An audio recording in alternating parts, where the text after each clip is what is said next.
True peace, peacemakers. Welcome to Branch Temple number 24 of the Moorish Science Temple of America. We are a global branch temple of the Moorish Science Temple of America, where we teach our people their nationality and their divine creed, that they may learn to love instead of hate. Come and link yourself with the family of nations, and join us here every week on Telegram, where we host our Holy Day Temple service. We're gonna get started this week. Continue where we left off last week. We're currently going through the message of the sacred records of the Moors and setting the record straight. So we're gonna dive in again here tonight. So first thing first, I want to give honors to the divine creator, Subhanahu wa ta'ala, Nantiru, Yahweh, Elohim, whatever name you want to make reference to the divine creator as. I want to give honor to the prophet, Noble Ali. I want to give honor to those that came before the prophet. I want to give honor to those that came after the prophet. I want to give honor to all that'll be here in participation with me tonight. You can be anywhere in the world, but you are here with me, Grand Sheik, Dr. Lawiy. I want to give honor to all things Moorish and all things indigenous. And with that, y'all, we're going to jump right on into tonight's service and temple meeting. We're going to open up with our divine supplication as we do here every week. Let's get this thing started, shall we? Get this thing started in here.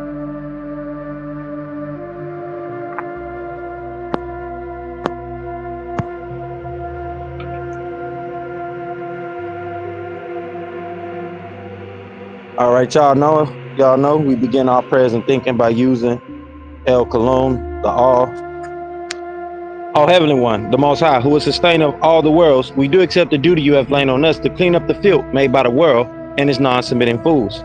O my sustainer, we beseech you to keep your hand over us, to control the streams of the courses of our lives. Our sustainer, and if we do wrong, please show our divine blessings and forgiveness on us. You are the only one that can raise us, true followers of the news bearers, and in thy name we carry on.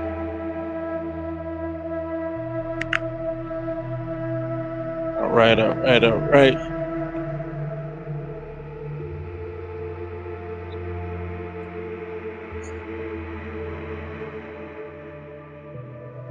So we're gonna drop these affirmations on you next. As I mentioned last week, it is good to have affirmations that help solidify things in your life. Affirmations, this is why you have the word affirm in there. It makes things affirmative. You have the word firm, which makes things solid or tightly knit. So you want to have these affirmations that you can recite in your life. And that's why we do these here weekly, because these affirmations solidify the type of environment that we want around us as Templars, as Moorish people.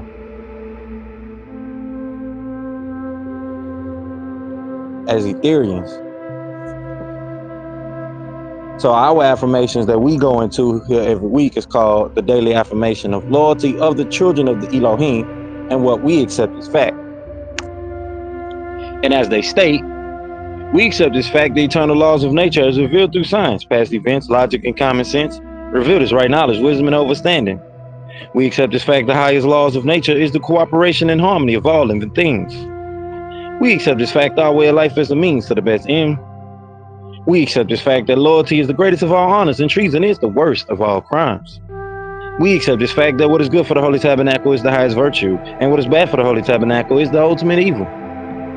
We accept this fact that the Holy Tabernacle is the finest and noblest organization for all humanity, created by circumstances, and the ancient and mystic order of Melchizedek is the noblest of fraternities on and above this planet.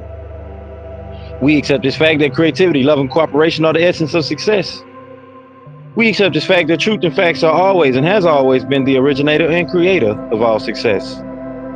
We accept this fact that all worldwide cultures and civilizations came about from the ancient Sumerians and Kamite Egyptians, and the Anunnaki, or Elohims from the heavens, without which there would be none.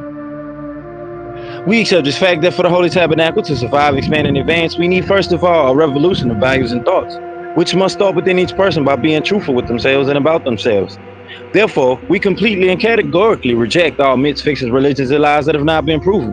That would include your heavens, your hell, your hellfire and brimstone, your horn and pitchfork devils, your winged angels, and your old man God character sitting on a throne up there somewhere. We deal strictly with facts. If you can't prove it, we don't want to hear it. That doesn't mean we won't listen to you. Just don't expect us to accept your beliefs by virtue of a title such as Reverend, Pastor, Deacon, Imam, Sheik, Rabbi, Minister, Theologian, etc. That is your sensationalism, and we deal with just the facts. We accept this fact that the only true revolution is a war of good against evil, right against wrong, fairness against unfairness, loyalty against disloyalty, sincerity against insincerity, honesty against dishonesty. And this war is fought within each person among the agreeable and disagreeable Elohims that make up your willpower. We accept this fact that the unity of our community and its success will only happen with cooperation, with all involved.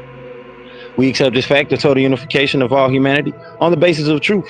That is, accepting people and races for who and what they are, respecting their culture, their languages, and their beliefs, and expect the same. We accept this fact that the human race's biological and cultural heritage is now under attack by our own morals, our self-righteousness, our desire to control industry, and these things attack the very existence of humanity. We accept this fact that males as well as females are equal in all things and should be dealt with as partners in all matters. We accept this fact that no one race of people is better than the other. In fact, no one wins the race in racism. We accept this fact that communication between different people is the cure to the ignorance that breeds the disease hate. We accept this fact that a good and well-rounded education could prevent most of the ignorance that plagues the world.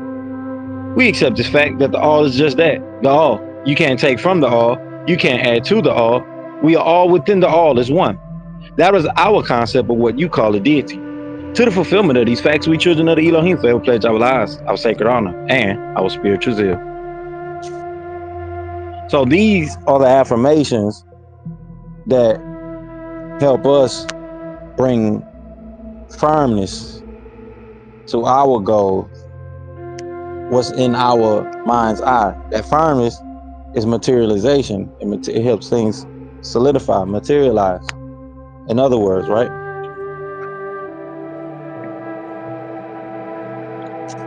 So we're going to jump right into our Moorish prayer and constitution, divine constitution and bylaws by the Moorish Science Temple of America. So all rise. You know, I go facing the east, feet at a 45-degree angle, 2 fingers up, 5 fingers up. Allah, the Father of the universe, the Father of love, truth, peace, freedom, and justice.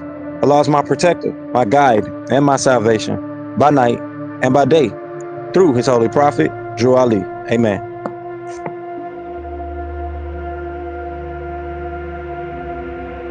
All right, so our divine constitution and bylaws state, Act 1, the Grand Sheik and the chairman of the Moorish Science Temple of America is empowered to make law and enforce laws with the assistance of the Prophet and the Grand Body of the Moorish Science Temple of America. The assistant Grand Sheik is to assist the Grand Sheik in all affairs if he lives according to love, truth, peace, freedom, and justice. And it is known before the members of the Moorish Science Temple of America. Act 2, all means are to be open and closed promptly according to the Circle 7 and love, truth, peace, freedom, and justice. Friday is our holy day of rest because on a Friday the first man was formed in flesh, and on a Friday the first man departed out of flesh and ascended unto his Father God Allah. For that cause, Friday is the holy day for all Muslims all over the world. Act 3, love, truth, peace, freedom, and justice must be proclaimed and practiced by all members of the Moorish Science Temple of America. No members to put in danger or accuse falsely his brother or sister on any occasion, and all that may harm his brother or sister, because Allah is love. Act 4, all members must preserve these holy and divine laws, and all members must obey the laws of the government, because by being a Moorish American, you are a part and parcel of the government and must live the life accordingly. Act 5, this organization of the Moorish Science Temple of America is not to cause any confusion or to overthrow the laws and constitution of the said government, but to obey hereby. Act 6, with us all members must proclaim their nationality, and we're teaching our people their nationality and their divine creed, that they may know that they are a part and parcel of this said government, and know that they are not Negroes, color folks, black people, or Ethiopians, because these names were given to slaves by slaveholders in 1779 and lasted until 1865 during the time of slavery.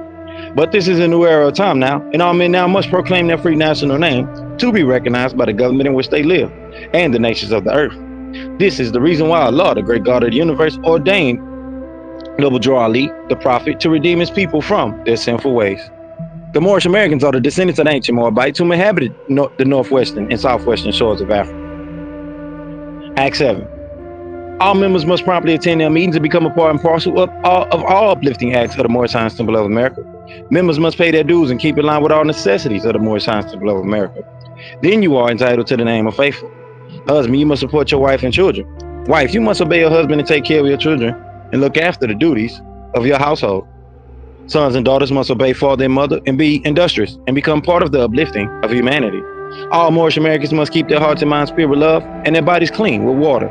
This divine covenant is from your holy prophet, Noble Ali, through the guidance of his father, God Allah. All right. So there you have it. Our divine constitution and bylaws.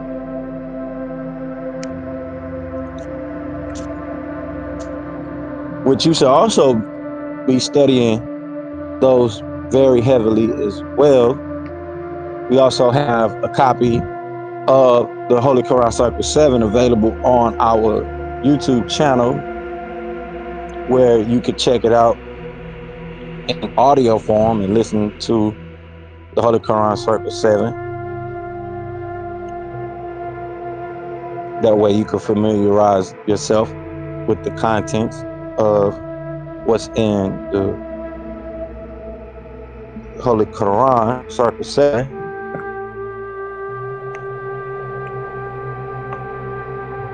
And speaking of that, we're going to continue on with our weekly reading of Holy Qur'an Circle 7, excuse me, for our parliamentary opening. We also will be reading El's Holy Qur'an later on as well. So here every week we open up with chapter 25 of the Holy Qur'an Circle 7, because this is the precursor for all actions, intents, and behaviors. So this is not just an affirmation here. This is holy instructions. It's a holy covenant.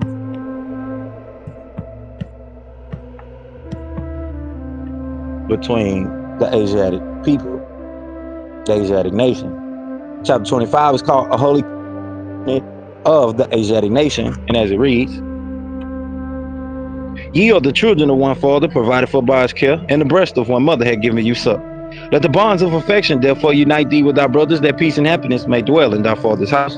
And when ye separate in the world, remember the relation that bindeth you to love and unity, and prefer not a stranger before thy own blood. If thy brother's in adversity, assist him. If thy sister's in trouble, forsake her not. So shall the fortunes of thy father contribute to the support of his whole race, and his care be continued to you all in your love to each other. All right.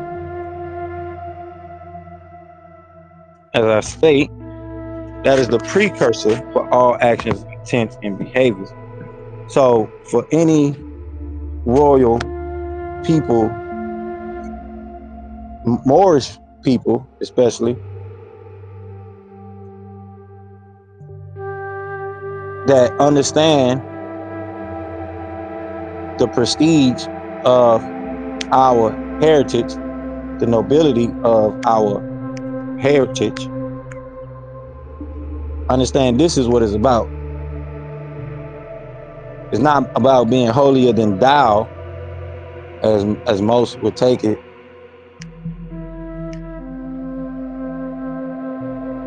Nobility was about divine guidance, especially for your community and your society and your people.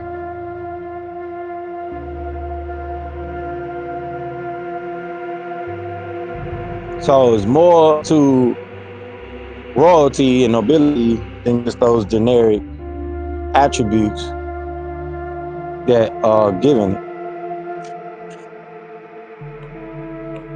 With that, we're going to jump into chapter 47 and 48. Chapter 47 is called Egypt, the capital dominion of Africa, which goes into our inheritance, our heritage.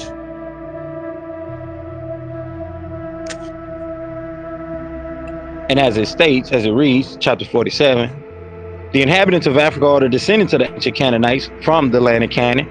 Old man Cush and his family are the first inhabitants of Africa who came from the land of Canaan. His father Ham and his family were second. Then came the word Ethiopia, which means the demarcation line of the dominion of Amexem, the first true and divine name of Africa, the dividing of the land between the Father and the Son. The dominion of Cush, northeast and southeast Africa, and northwest and southwest, was his father's dominion of Africa. In later years, many of their brethren from Asia and the Holy Lands joined them. The Moabites from the land of Moab, who received permission from the pharaohs of Egypt to settle and inhabit northwest Africa, they were the founders and are the true possessors of the present Moroccan Empire, with their Canaanite, Hittite, and Amorite brethren, who sojourned from the land of Canaan seeking new homes.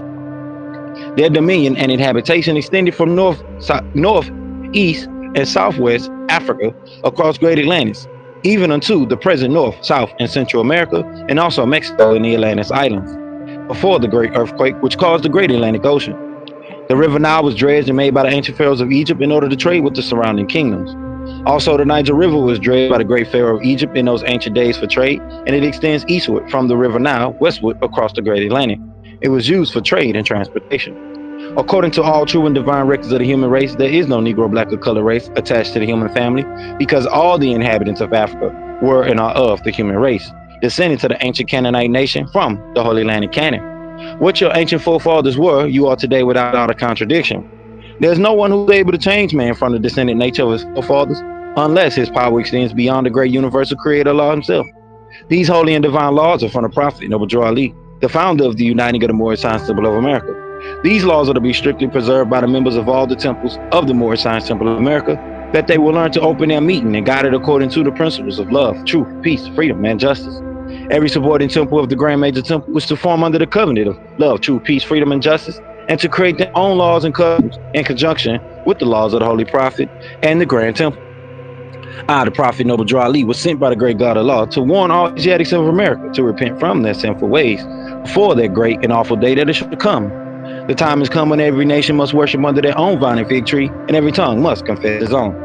Through sin and disobedience, every nation has suffered slavery due to the fact that they honored not the creed and principles of their forefathers. That is why the nationality of the Moors was taken away from them in 1774, and the word Negro, black, and colored was given to the Asiatic of America, who were of Moorish descent, because they honored not the principles of their mother and father, and strayed after the gods of Europe, of whom they knew nothing. So that regalness about your heritage, your culture,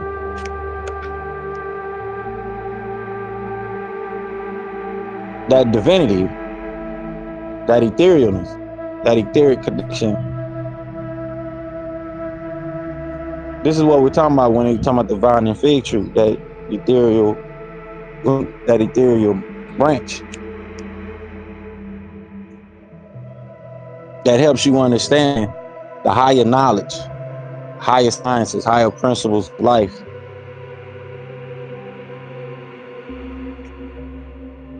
You're not wasting your life on reprobate type things, degenerate type things, degenerate type thinking,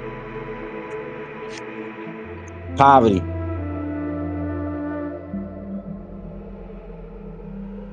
Especially when you're talking about a noble and regal people who built pyramids that are hard to even replicate still to this day.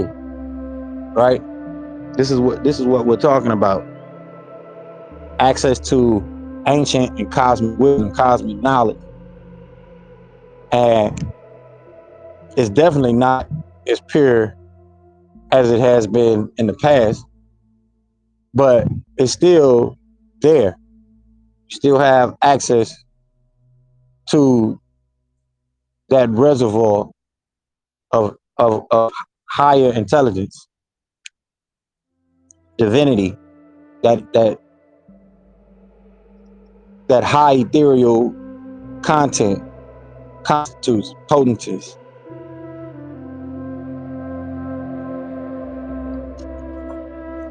So with that, we're gonna go to chapter 48, chapter 48, called the end of time and the fulfilling of the prophecies.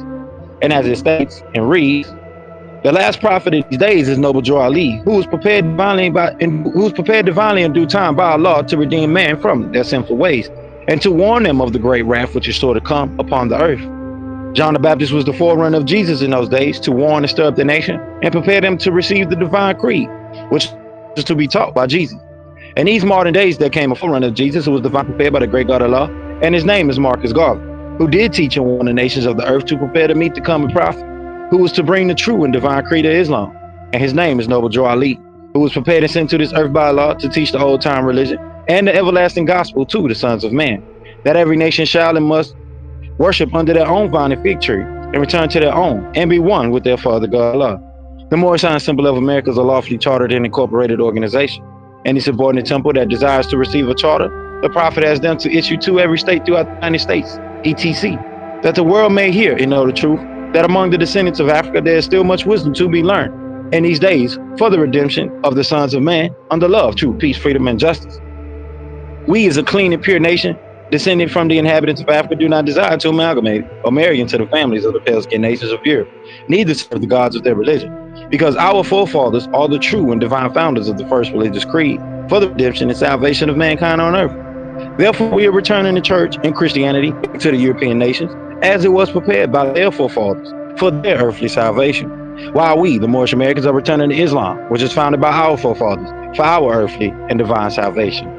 The covenant of the great God Allah: honor thy father and thy mother, that thy days may be longer upon the earth, which the Lord thy God Allah has given you. Come, all ye Asiatics of America, and hear the truth about your nationality and birthrights, because you are not Negroes. Learn of your forefathers' ancient and divine creed, that you will learn to love instead of hate. We're trying to uplift fallen humanity. Come and link yourself with the family of nations. We honor all true and divine prophets. And that we do. That we do. So with that, true peace, happy holiday, y'all. Hope y'all are enjoying your holiday. True peace, Brother Jonathan, I see you. Happy holiday. Hope all is well. True peace. Happy holiday. So we're gonna be jumping right on in to this week's message, unless you want to chime in for 15 minutes, Noble, do a lecture. Please remember, y'all, that the floor is open 15 minutes for each speaker. But that does cut the khutbah short. But that does also at the same time give our community an opportunity to speak and be heard and spread their intellect or divine transmissions that has been put on their heart to get out to the people.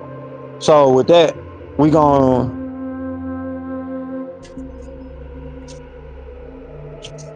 get into this khutbah of this week. We're gonna continue from where we left off last week, talking about the pigmentation. We was talking about the pygmies and how the science of pigmentation has been expressed since ancient Tamaray, ancient Egypt, and find that on Pharaoh Seti's the first wall and on his temple walls. You have examples of this science, and I'm pretty sure it's elsewhere on papyrus, described on other papyruses as well. But we're gonna continue on from there where we left off last week. We're gonna pick up from there. We also got into talking about Christopher Columbus over this past series as well. and the ethereal potency of us as a people, and how you could determine the level of ethereal potency of the individual being itself through the hair content, or the capacity, the ethereal capacity that this being has through their hair content, right? And that's also different than the potency of knowledge, the ethereal potency of the knowledge that's being given, the knowledge that's being conveyed, because you're you're looking at knowledge through the lens of someone conveying that knowledge,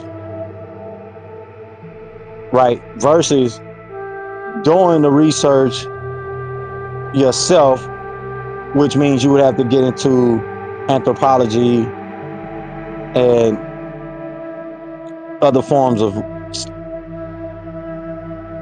self-induced research. So this is definitely coming from a non a non-ether level of potency, ethereal potency or divinity for us.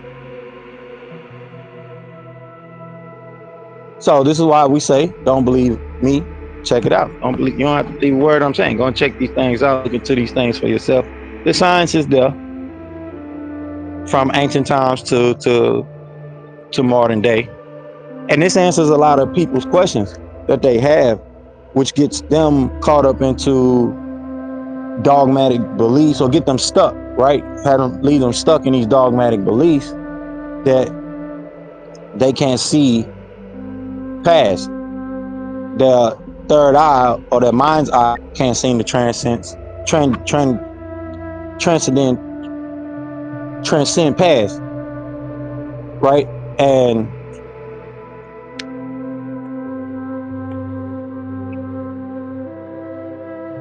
with this divine knowledge that we have access to, this is that inheritance that we're talking about, even down to the hair we talked about last week, and the information about who we are as the non-ether beings on this planet and throughout the universe. We also got into talking about the church and how the religious corporation came before the state or secular corporation, how individuals and churches were tax exempt back in the day. We talked a little bit about that and jurisdiction.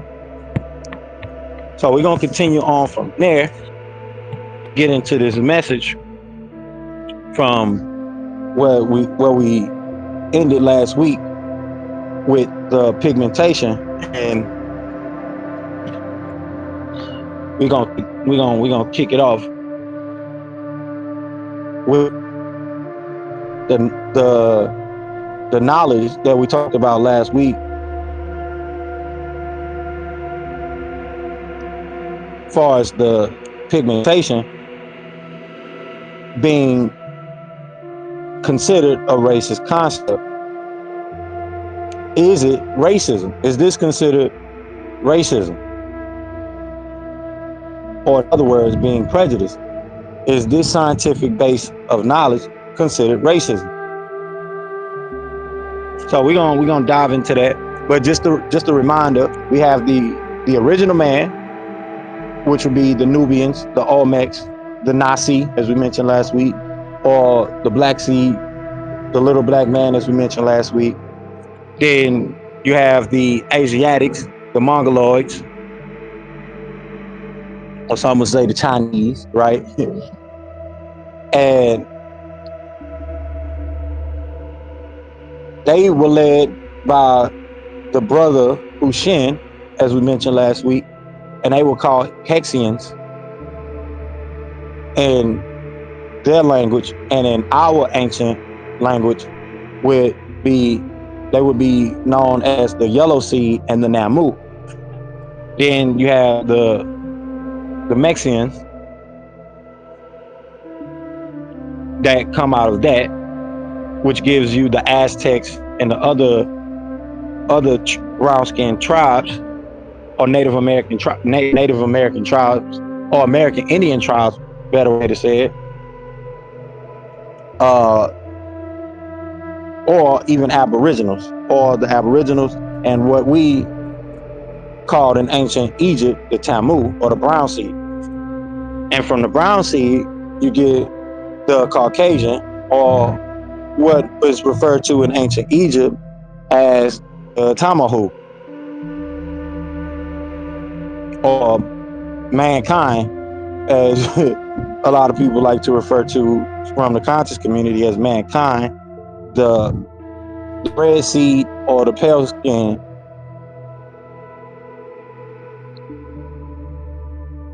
And out of them, you get what is called the Benu, the colorless glow, the colorless ghost. Went into how the word who also could mean ghost, but you also have another word from ancient Egypt, which is Benu, which would mean a transparent ghost, or a colorless ghost as well.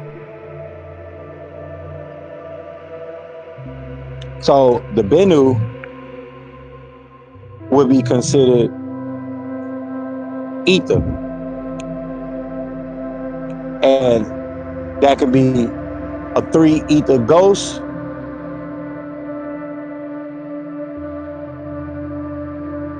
in this case, in this factor, with the who, and Benu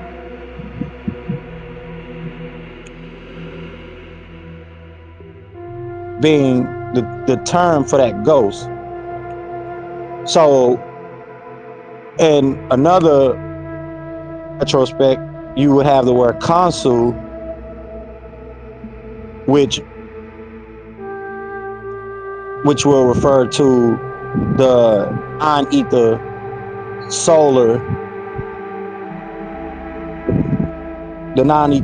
being, right? Or spirit.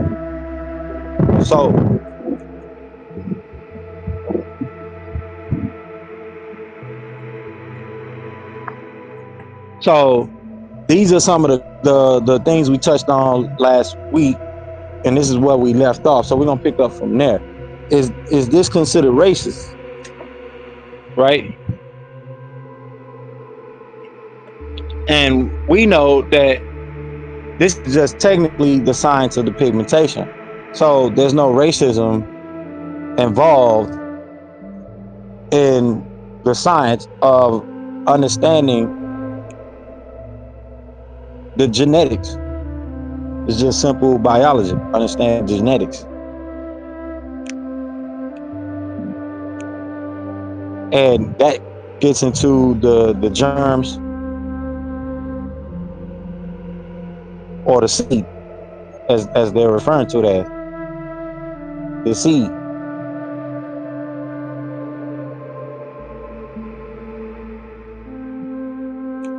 Which determines your pigmentation, things like that. Yeah, color of your hair, your eyes, your height, etc. Right?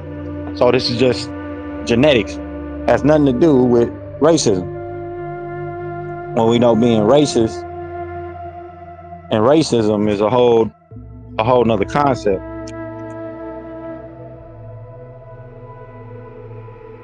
That's a whole nother thing.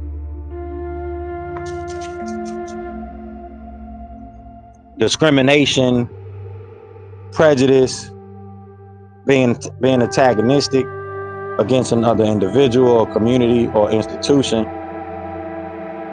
That's that's racism based upon their skin pigmentation. That's racism. That's something totally different and outside of the science of genetics, which you don't have room really technically to bring in those biases into that science. So Is it racism or is it science?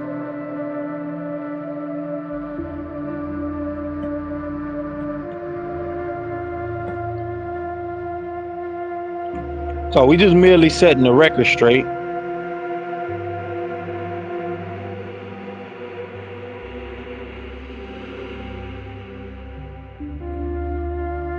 We just merely setting the record straight. And with that, we're gonna keep on with the keep on, because that should be clear as day, right? That's definitely not any form of racism when we actually getting into science. But we do have in what they call the mainstream field of science information that is kept out, like the information that was discovered through the statutes of the Olmec heads in 1862. That information, a lot of that information did not make it out of Mexico, just based on the fact that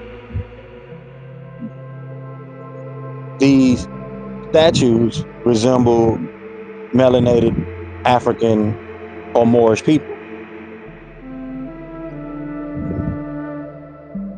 So when you're looking at these faces that are 25 tons and they got African features, oh, we can't, hey, we can't let that out. We can't let them know there was ancient Africans inventor. Can't let them know that in ancient Mexico they was dark-skinned Moorish people. Can't let them know that. Can't let them know the history if we're gonna continue to suppress and oppress these people. We're gonna continue to marginalize these group of people, right? Can't have that.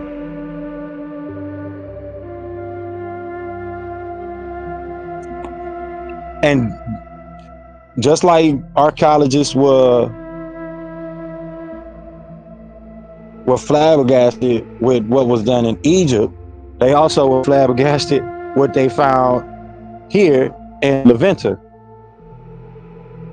especially when there were no stones in Levinta to do these things. And these stones go all the way back 200 years before Christ.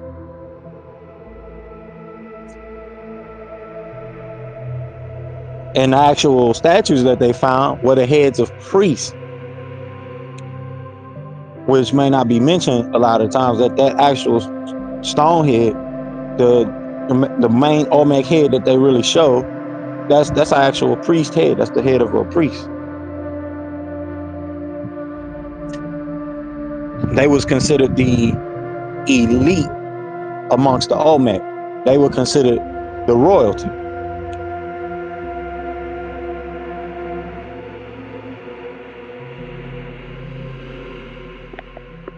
The noble. Same way you have the elite and noble, the nobility of ancient Egypt on these big, large statues found in Luxor and these other temples, right? In Karnak and all these other spaces.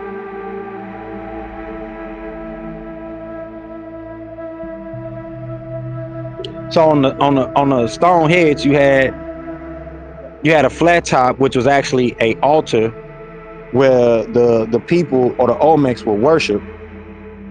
And at the back of the stone heads, you had the priest who could actually talk through the back of the head, and they could actually stand behind the ears of these statues, and it would act as like an ancient speaker, right? Which is that's something that's crazy. So it would be as if the stone itself was speaking to the people. So it's pretty much set up like an oracle. So these stone heads wasn't just pretty decorations that were sitting around and pretty decorations that our ancient ancestors established.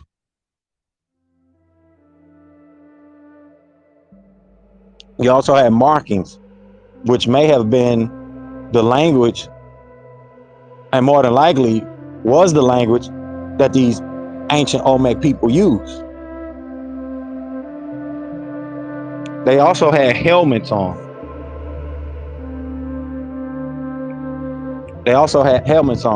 So these stone heads that were found in La Venta, they were basically African terracottas and African skeleton type. And this is what had the archaeologists flabbergasted, because you can date these skeleton types and these stone heads going all the way back to 948 BC before Christ.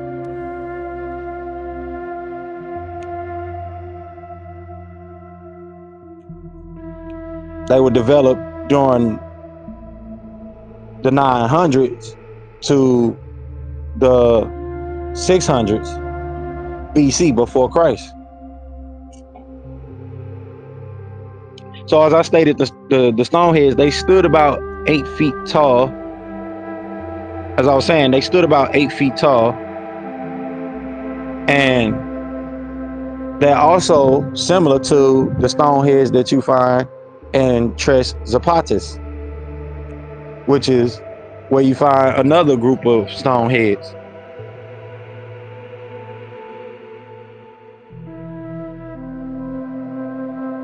And another known distinction is the carving out of the teeth on the stone heads, showing that African trait, which is not necessarily an American trait. It's not a known American trait where the tribal people in that area would shave their teeth.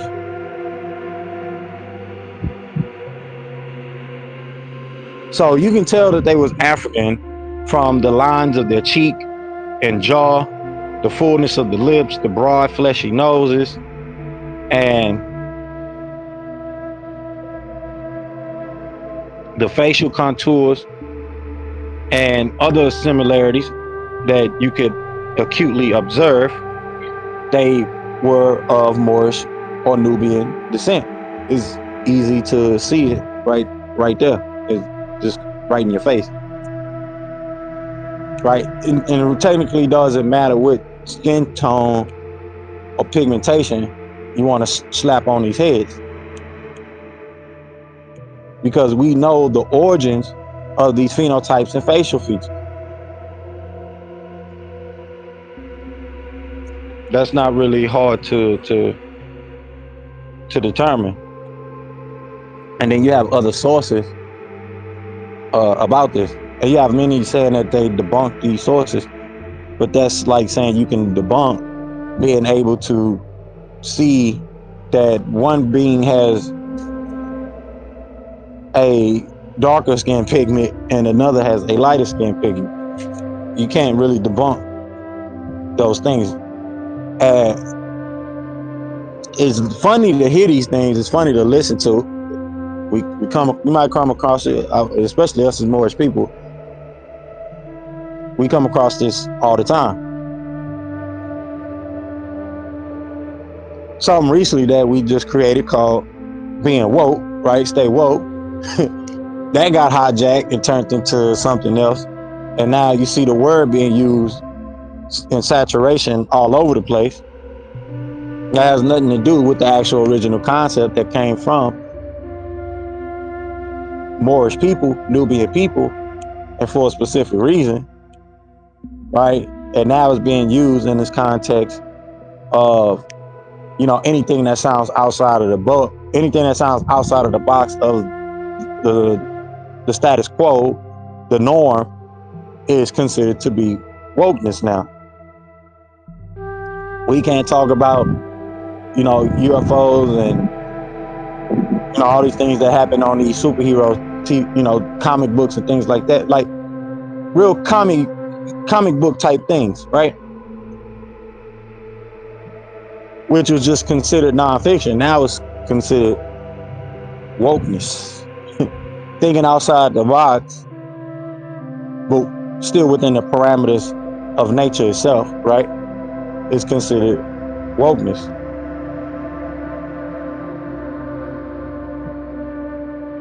Remembering things that were said and in the context they were said and bringing it up in the future to prove the intent of someone is considered wokeness. All political organization is considered wokeness. You can't express these things. You can't talk about it. That's not circumcision of the tongue. That's something completely different. That's cutting off the speech. And it's definitely not an open mouth ceremony, right? So we can definitely see how these archaeologists are flabbergasted, and they don't want this information out, especially those that are considered the powers that may be. They don't want this information to get out, to spread.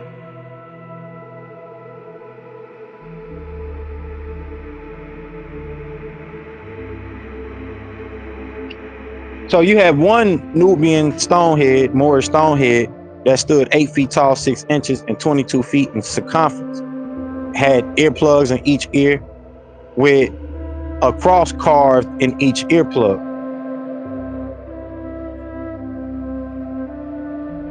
But keep in mind, make note that this is not the same cross from Christianity. This is not the same cross that the Christians are attached to. This is the same cross as the Egyptian cross, which symbolized fertility,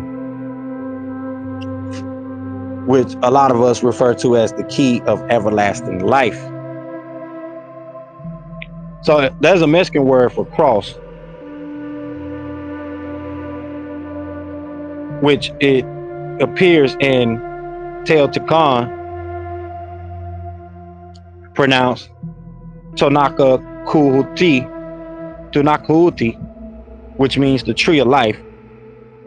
And that's really the cross that is referring to the ancient Egyptian Ankh, which is what we still use today. And as I mentioned, means to us the key of everlasting life, which means there's a tie between the ancient Egyptian and the Olmec. Just like there's a tie, as I mentioned last week, between all these ancient civilizations, the ancient ones, right, and their agreement on these cardinal elements of nature. They had spirits that represented them or had deities that represented them in their pantheon. So there's obviously, without a shadow of a doubt, some tie that connected all peoples throughout the four corners of the earth. And you can see that by way of the culture, you can see that by way of the language. It's really all there. It's all there. As I say, it's all there.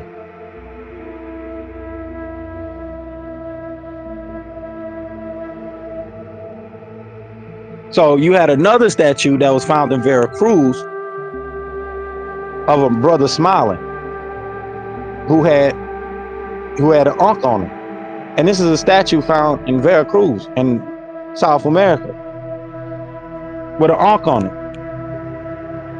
So they share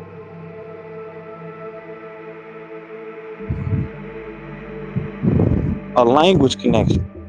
As I mentioned last week, the calendars is what give you all the juice. They shared a connection between their calendars as well. Their helmets are similar. The helmets are similar to the Egyptians. The Olmec helmets are similar to the Egyptian Nubian army during the time of Ramesses or during the time of the Egyptian pharaohs.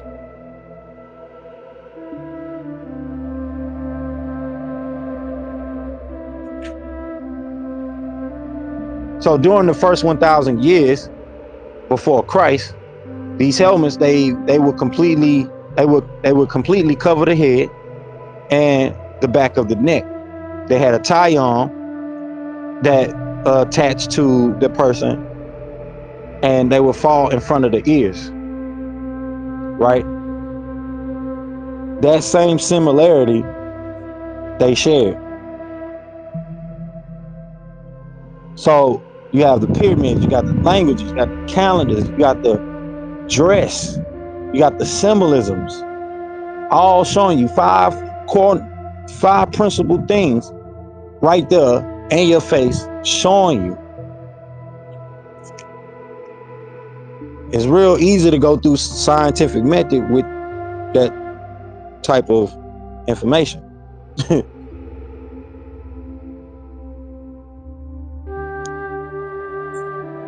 It's real easy.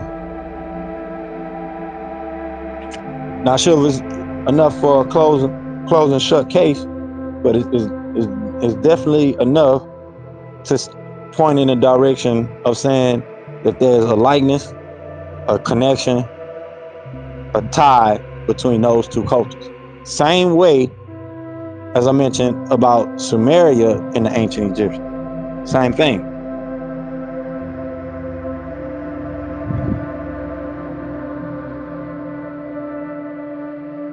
So we were taught that the word Pharaoh means great house, from the Latin term Phara, which means Pharaoh,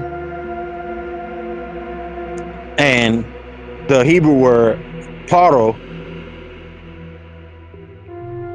and also in Egypt, Paro or Par, meaning house, and O meaning great, from ancient Egypt.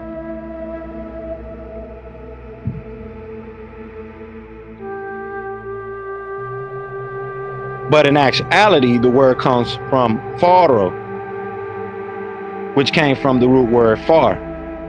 The word Pharaoh comes from the Latin word pharos and the Greek pharos, meaning lighthouse. So it didn't actually mean great house, but instead lighthouse. And Pharos is actually a former island in the Bay of Alexandria, Egypt, and it was famous in ancient times for its lighthouse. Metaphysically, Pharaoh is defined as the sun, the light of the sun of righteousness, which is veiled by our life on this lower plane or sense plane of senses. So, as I said, it does not mean great house, it actually means lighthouse. Even in Islam, or the Muslims translate the word Pharaoh in the Qur'aan 249. It comes from the Persian term Pharaoh, meaning king, potentate. So for it to mean great house, that would be wrong, right?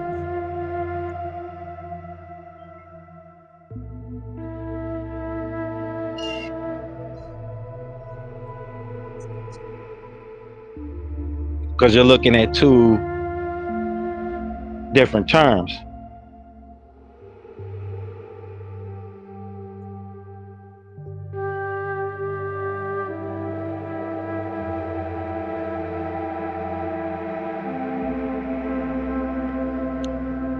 And two different actual roots of how they got to the word Pharaoh meaning great house, because Pharaoh is actually about a individual, not a necessarily a inanimate object, a sentient individual, and not an inanimate object, right?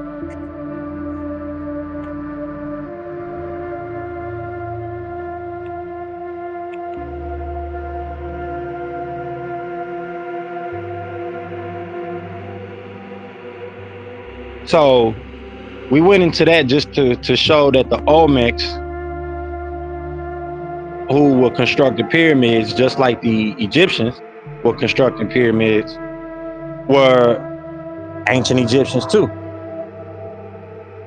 And this gets into what we talked about last week about those pygmies that came along with the planet, right? It were created along with the planet, and those tall beings that came to this planet from another planet. And this is right there in the scriptures. So you get your pastor pork chops, your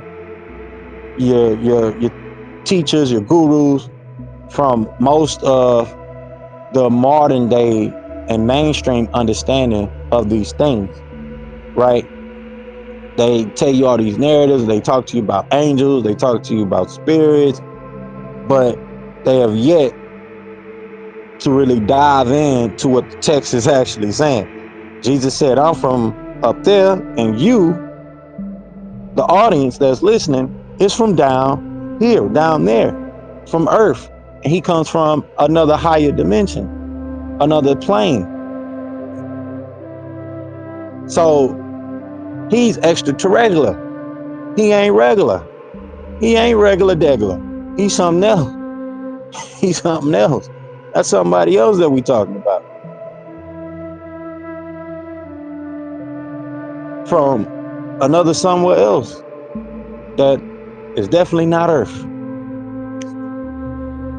So this is saying the same thing about your Olmecs. They were from another plane, another dimension, another planet that incarnated here.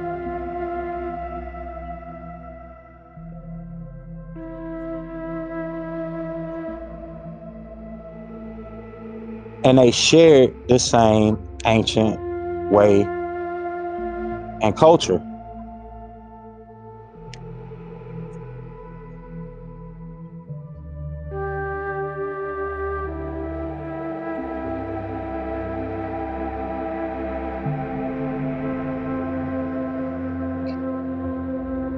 So one of the other questions that come to mind, and it puzzled many people, is how did the Egyptians carry these massive stones across the sands, and how did the Olmecs carry stones from Tuxtla 60 miles to Levanta to build their pyramids? And you had a mounded earthen pyramid that was built about 100 feet high in Levanta, and it was the center for many of the temples and plazas that was built by the Olmecs. They was confused on how these things were done.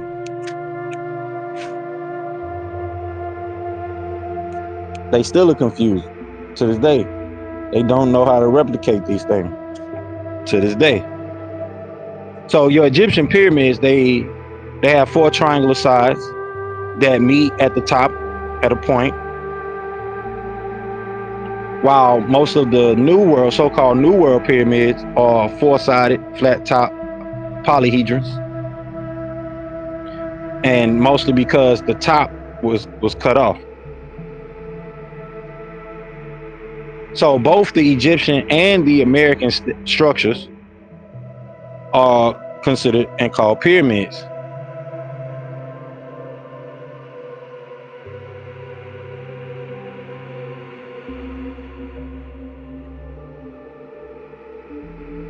Both of them were called pyramids.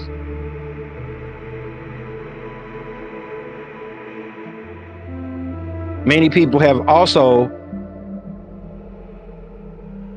erroneously assumed that the Egyptians were the influencers of the rise of civilization in the so-called New World.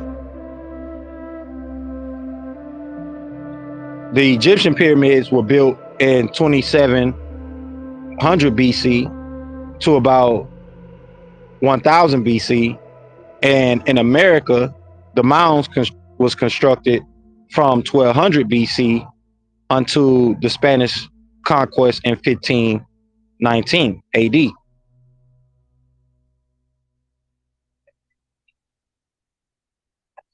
So this is something else to consider as well. Even though the Egyptian pyramids are different from the American pyramids in their shape, one thing that sticks out is they have similar uses. They were the use of those temples, pyramids. They was used for similar reasons. The Egyptian pyramids, they served as royal tombs, and you have recent excavations that were done that indicate the tombs in the Americas was sometimes made into pyramids as well. The American pyramids were also used for military defense, and they serve as platforms for temples and palaces. So the pyramids here, just like in Africa, were also used for temples and palaces. So to even build a pyramid, you have to know the circumference of the earth. You have to know the building, the units for building that align up with the sky. To build the base of a pyramid, you have to know the astronomical knowledge that goes into it, which is the same methods that the ancient Egyptians used to build their pyramids. The pyramids in what's called Mesoamerica are placed on the north and south axis, just as the pyramids in Africa. Just as the pyramids in Africa align up with Orion's belt, the same with the American ones. The Egyptian pyramids, they're attributed to Khufu, Khafre, and Menkaure of ancient Egypt, which lines up with Orion belt, as I stated, and ancient Nubia.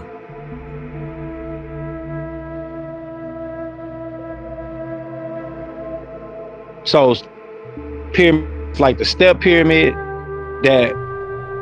that's in Saqqara, that was built by Imhotep, and we know Zoser, the pharaoh Zoser, is the one who took credit for that.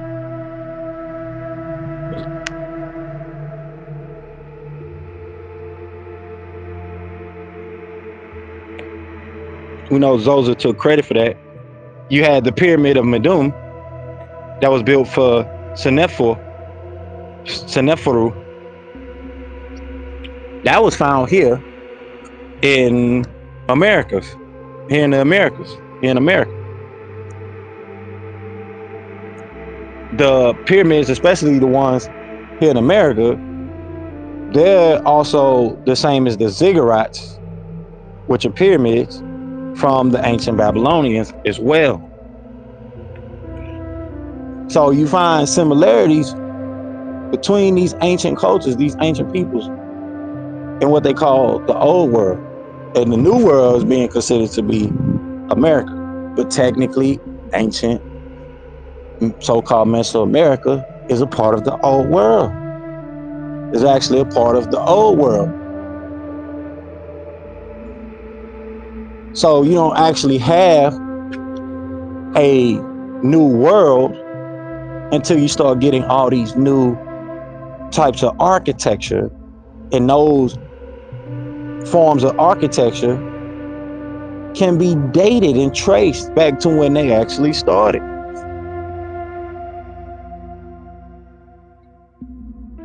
So a ziggurat is basically a temple or a temple tower of the ancient Sumerians, Assyrians, and Babylonians. And it has the form of a terraced pyramid or successfully receding stories, like a stairway, basically. Like the stairway in your house. This is the way that circle stairway that takes you upstairs, the circle style stairway that take you up, upstairs to your house, to the top part of your house. That's the way the actual tower or the pyramid is built itself.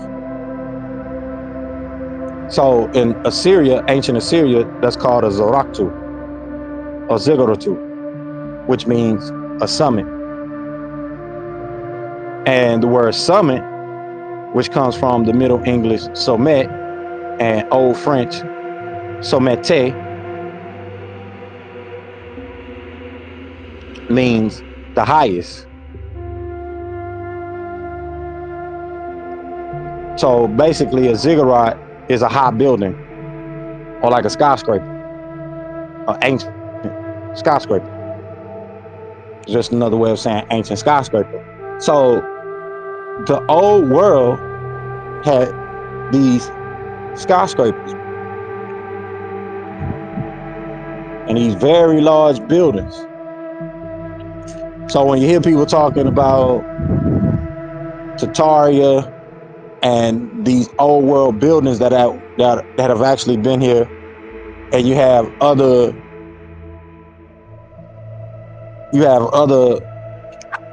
architects claiming the work of our ancient ancestors from the old world,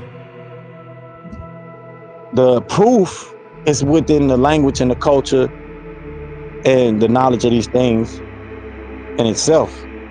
You have the proof right there. You don't have to speculate if you just actually get into the ancient records for themselves, the language, the culture. This is why, I stated when our people get to proclaiming things about who they are and what they are. And this has been conveyed even in the message that we've been going through and setting this record straight. You're gonna have to bring the proof.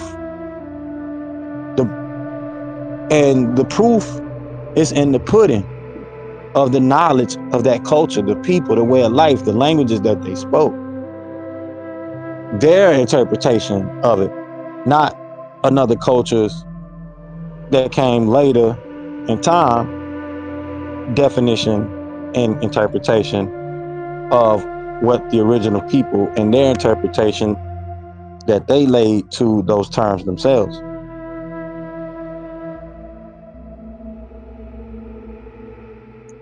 Like up north, what we would call north here in America, right? States like New York, Philadelphia,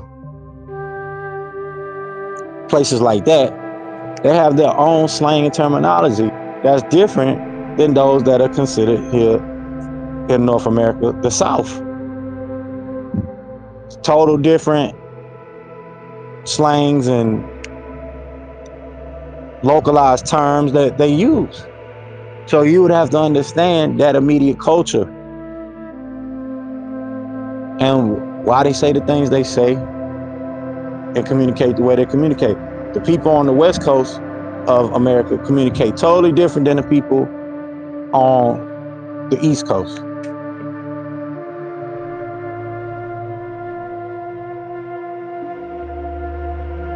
So unless you actually get it from the people themselves and what they mean and use it how those same culturalized people will use that term,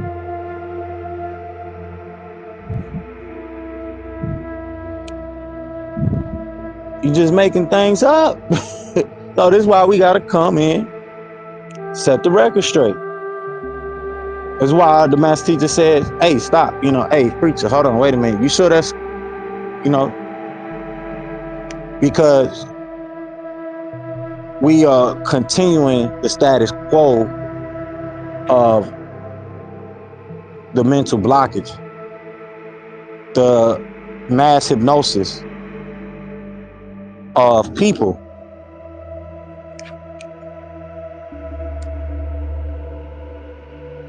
And that has to be done so the indigenous people don't have a claim on their culture, their way of life. And the claim is not some, hey, you can't do this, and hey, no, you can't put on a sombrero, and you can't come join us for a Cinco de Mayo celebration. You know, it's definitely not that.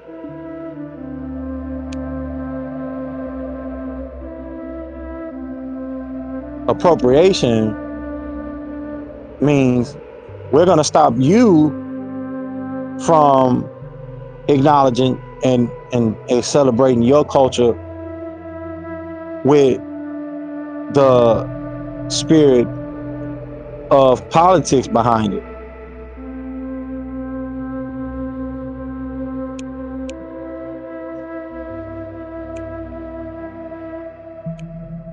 So that means the celebration is not expressed amongst the populace, but that segregated group of people that are to be kept in small numbers.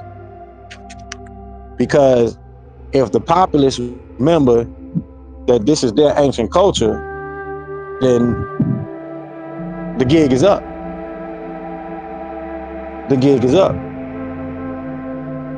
And we don't have to get into deep metaphysical principles of things and all of that. Just look at the ancient sociological things that stick out.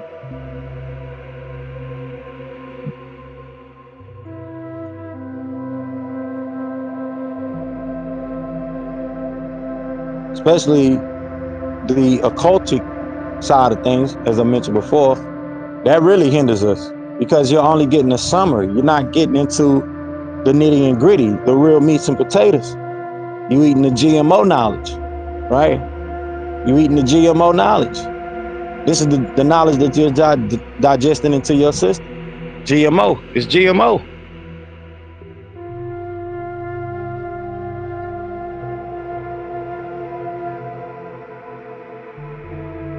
So, as I was saying, the ziggurat is basically a skyscraper or a high, tall building.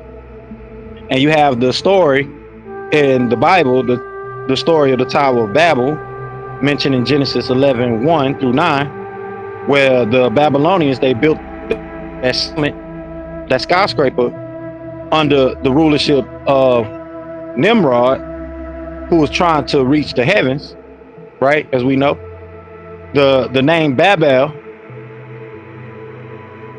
within the actual Hebrew language, you have Bab, which means door, and El, which means God. So Babel would actually mean doorway to God, the door to God. So this is how you get what these words meant to those people and the original interpretation that they would have by way of the actual ancient language.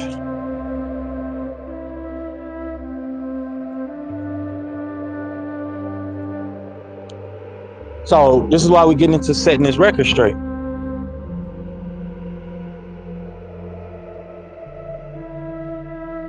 You have the pyramid of Cholula, which that pyramid is dedicated to the sun. It's called the Pyramid of the Sun at Teotihuacan near Mexico City. You have the Chororo or Chorero,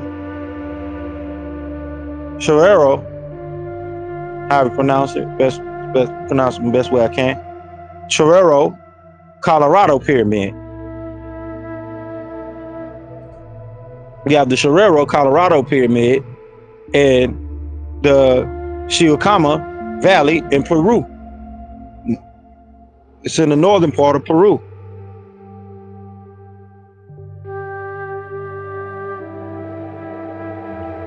And the pyramid in Teotihuacan, New Mexico City, that has a pyramid base that is identical in proportion to the base of the Great Pyramid in Giza in Africa.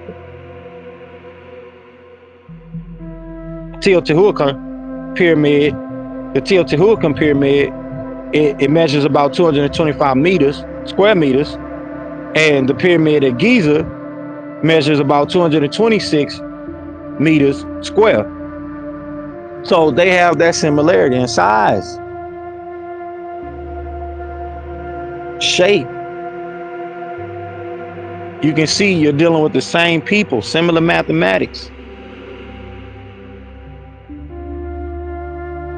And the first step pyramid was in the first step pyramid in America, because that was built in Levinta by the Olmecs. So the design of the Babylonian, ancient Sumerian ziggurat, Egyptian pyramids, or in American pyramids, they all identical. They sun or star oriented, meaning they are aligned with the suns, the stars.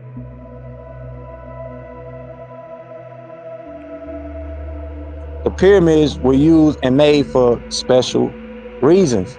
So big, tall buildings, these giant buildings. If we look at this in a quintessential view, you have pyramids, you have these other old ancient buildings that are considered from the old world, like Tartaria. They all are identical. They are all identical. So is there a tie between the Egyptians and the Olmecs? Is there a tie?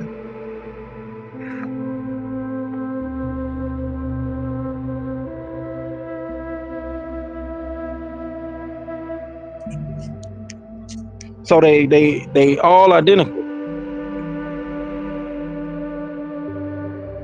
And another key thing, which I've been pointing out about the benevolent side of things when it comes to the law and jurisdiction, these pyramids, they were encircled by what is considered a precinct, a jurisdiction, territory. This is the territory of this location, of these people. It mapped out a jurisdiction. And not only are the religious functions the same, but the astronomical and the spatial structures are the same. So the Egyptians, the Native Americans, the Nubians, all of the religious structures, all over the planet,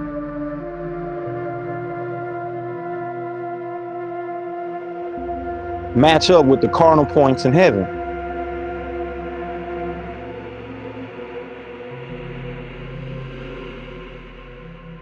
We're talking about the same people. We're talking about the same people here then.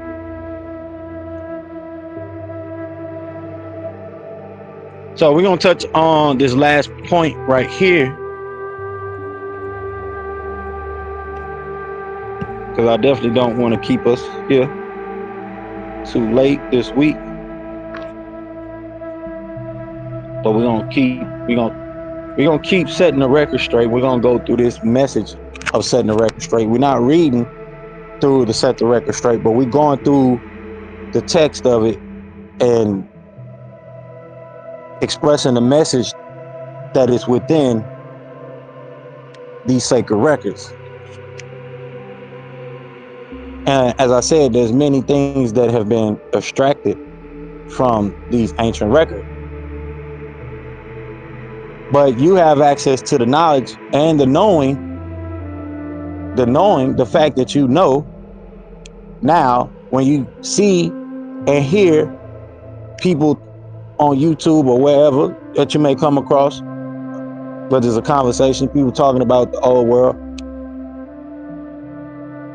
Now you have some input. Now you have some inquiry into the matter because, hey, I heard this this one guy came across him in sermons, real cool, calm, collected brother, talking about this knowledge, and he was saying these same things,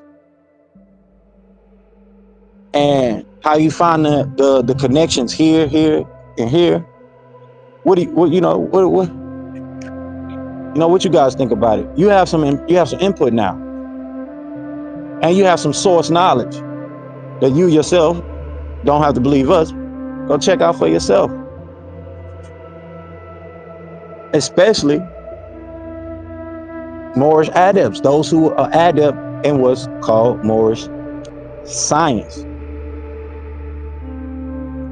But the ancient and divine creed is that ancient philosophy of what we should be branding in this modern day and time as nudity.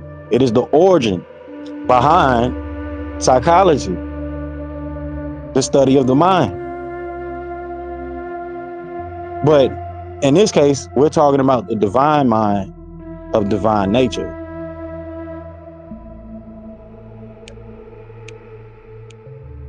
Not just an individual's mind. Each individual has their own mind, their aura field, has their own individual aura field. And what you digest within that is what becomes the centerpiece of your own individual mind. But you have that overall mind. You have your individual soul, and then you have that overall soul of all things, the soul of all things.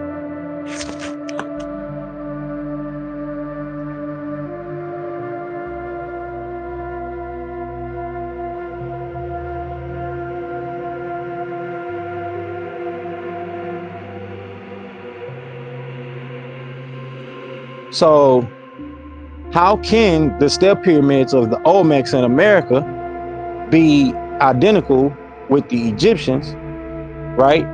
If the last Egyptian step pyramid identical to that kind of pyramid was built in the 1600 BC, right?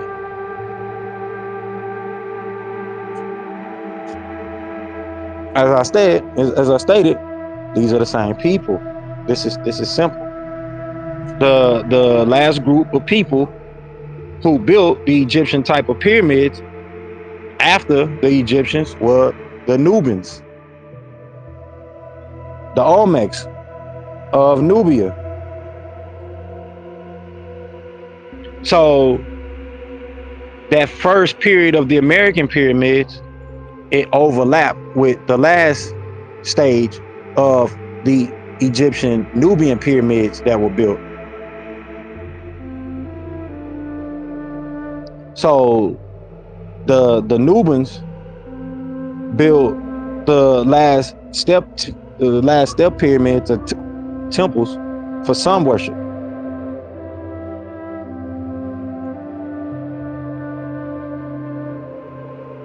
Or acknowledging the sun.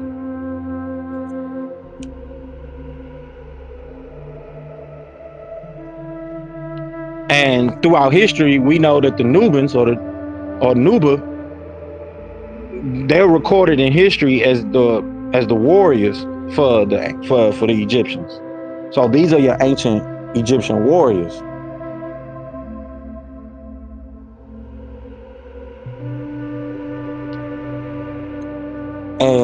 you have the pyramid where Egypt went through through different phases of rulership, from the Greeks before them, the Phoenicians before them, the Nubians before them, the Hyksos, and before the Phoenicians, the Hyksos, it was the Hyksos come before the Greeks, then the Phoenicians, then the Nubians, and then who you would consider Kushites, the Kushites.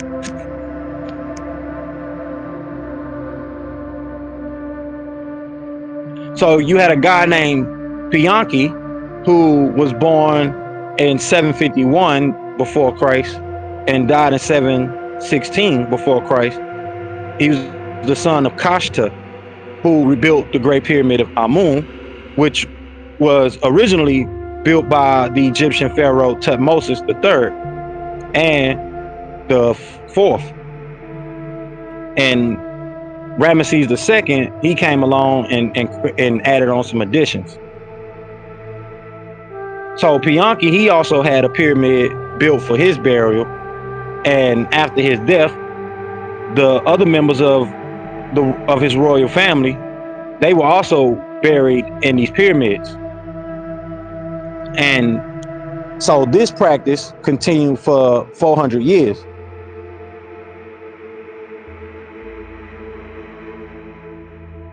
And they were from a place called Napata in ancient Egypt, or a city called Napata.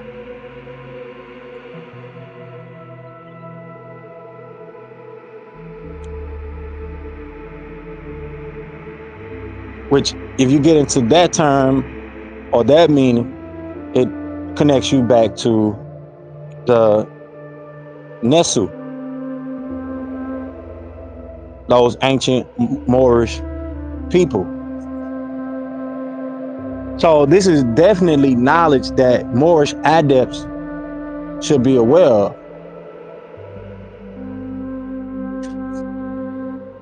To have that ethereal connection to, access.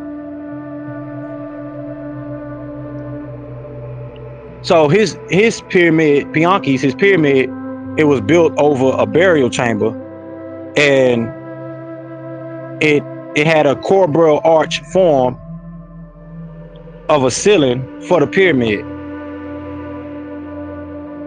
And that same procedure that he built was used by many of the Mesoamerican pyramids.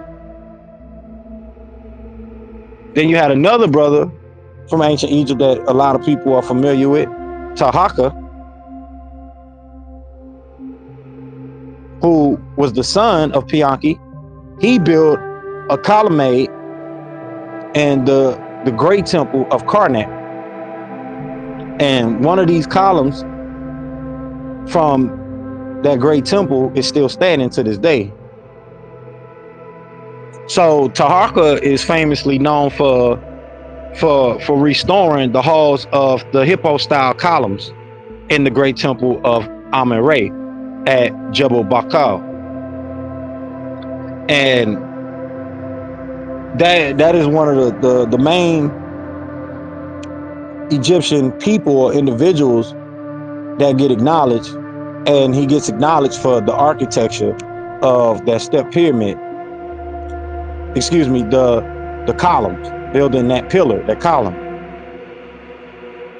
So that hippo style, or what they also call the forest of columns, that style also appears in America.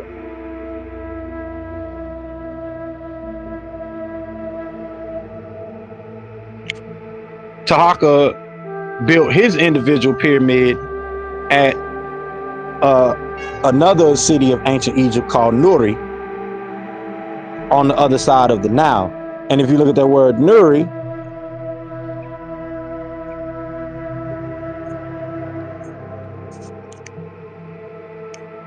you see the word Nu and Re and Ra.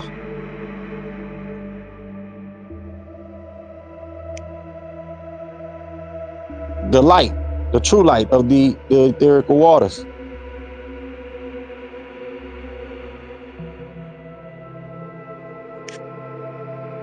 Or the true light of Nu, which we know Ra came out of the etherical waters.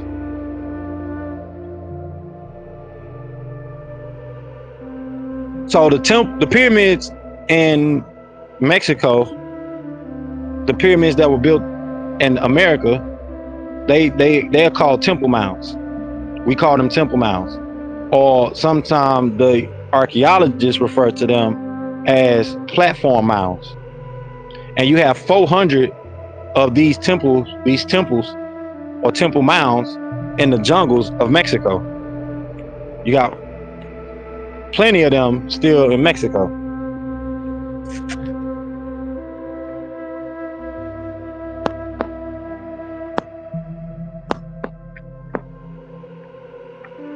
Still to this day. And those are ones that you can't see because they are in the jungles.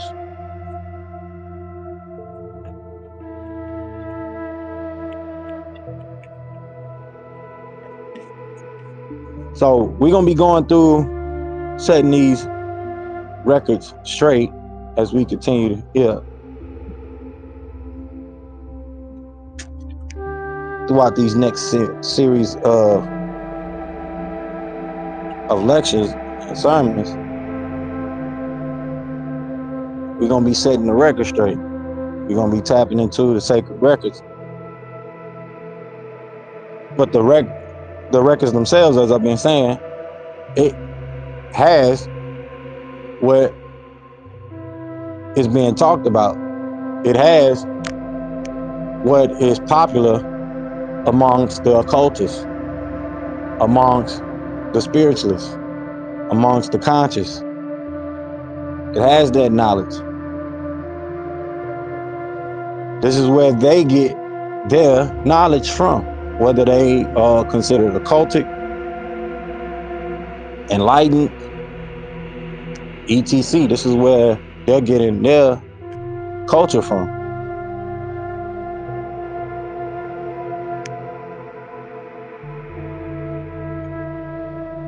So, no, the Egyptians didn't give rise to the New World.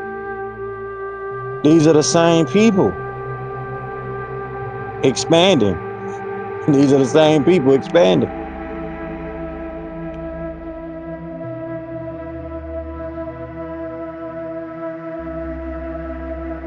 Being the continuation.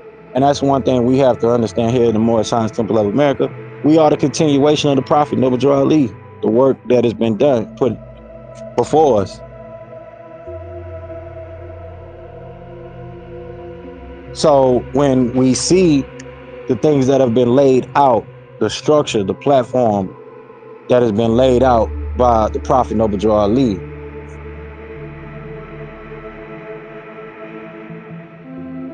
he left us adepts, sheiks, with the chambers. We have been left with the continuation of the chambers. And this is the knowledge that we got to get into when we get into those chambers.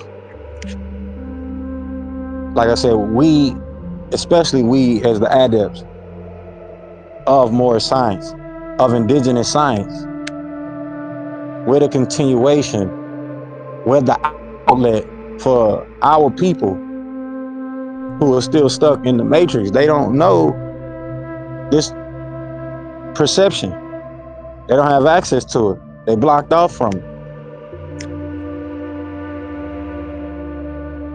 It's too taboo. Or it's too much for people. It's too much for people. They show it in the movies and the TVs, but that is a actual thing. A lot of people are afraid of divinity, the truth about divinity. Then you have those that are seeking, they're on the path, but haven't came into alignment with the true light.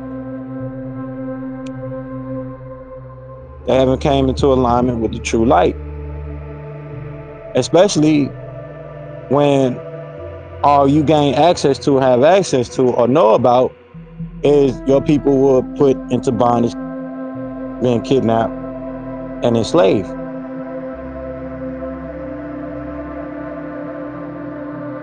Generational spells and curses.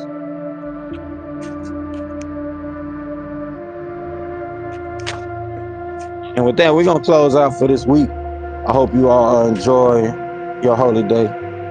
Happy holy day, everyone, once again. True peace.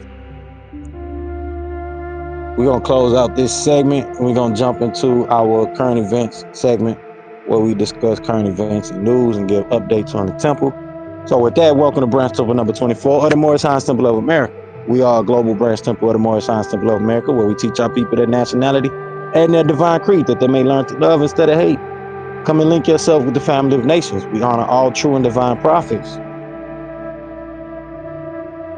You can link yourself with the family of nations by joining us here every Friday for Holy Day and Sunday for newcomers gathering. Tap in, tap in, tap in. And with that, we're going to jump right into our current event segment where we discuss our updates for the temple and current events that are taking place. So True Peace, Islam, Shalom, Hotep, Pagatep. The floor is open. The floor is officially open. So you can chime on in. Feel free to just chime in. And I do want to let it be known that we are working our way up to 10,000 subscribers on YouTube. So we definitely will be continuing to grow.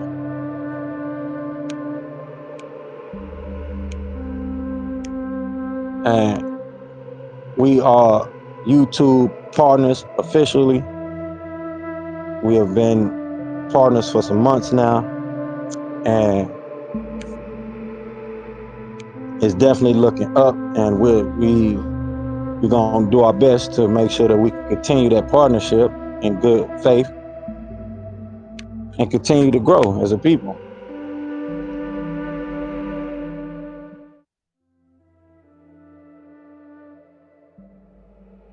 As people doing our part, our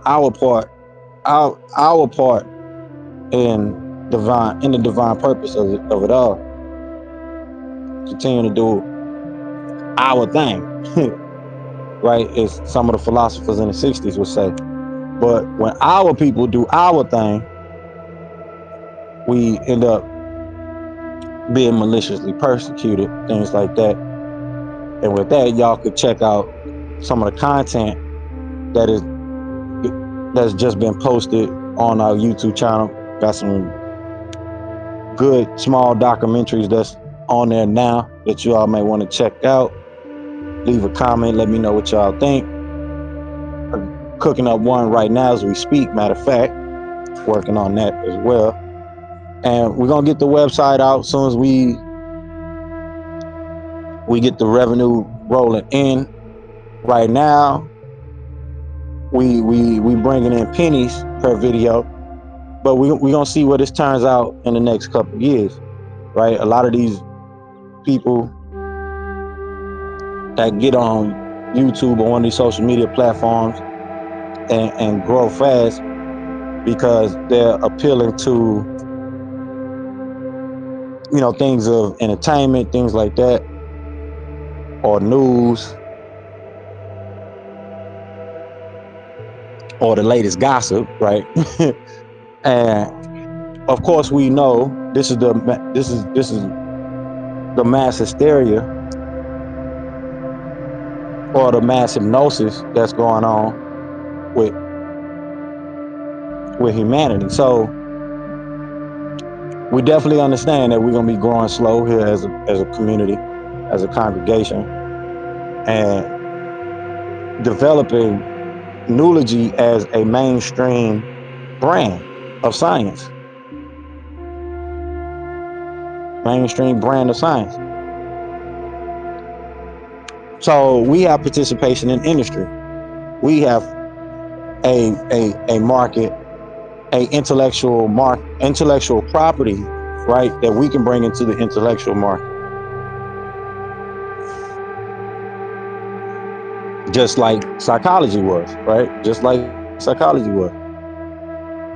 Plato and Aristotle and a lot of these Greek philosophers, they wasn't looked at with the same lens today that the modern psychologist is, right? They don't have that same lens of a professional tie behind them. But this is what we have the ability to do now with bringing a intellectual property into mainstream science, which gives us a foundation and a base for our educational system. It gives us a natural philosophical base for our education system on a global level through our global interdependent school district, right? And then we get into the other factors of things that we need to discuss here, like politics, economics, and industrialization for us as a people, which getting into hemp and things like that would be number one on the list for us, right? So that is definitely the move and forward progress and working toward these things. And there's others. In a recent interview I was watching from Kanye West, this is one of the things he was talking about. This is one of the things that he was mentioning. Working toward that as a goal. Then another famous rapper that most of you all should know of, Boosie, as he's called, he built a little, what would be considered a small town for his family on his estate. So these are the things that we should be getting into as a people. This is the thinking that we should be, the level of thinking that we should be bringing to the table now as a people. But we have to transcend past the things that are keeping us back, that are keeping us held to the status quo of not being able to fulfill the shoes as the major influences of politics, education, law,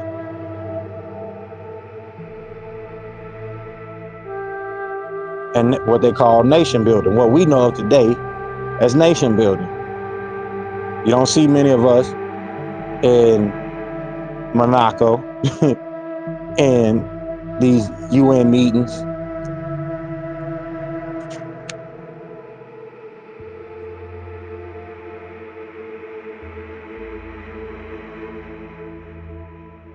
You even had KRS-One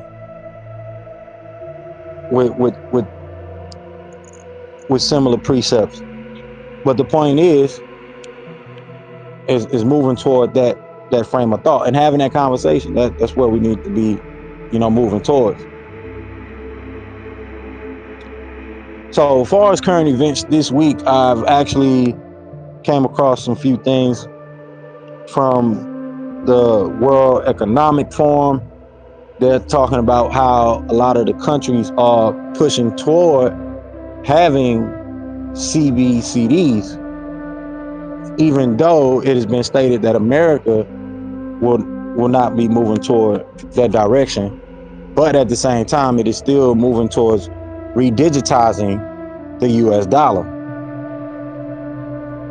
So we do have some things to keep our eyes open for. We know there's a lot of distractions going on the media side of things. As I've mentioned over the past couple of weeks, been having the Diddy thing. Now the word is no Diddy. So you definitely have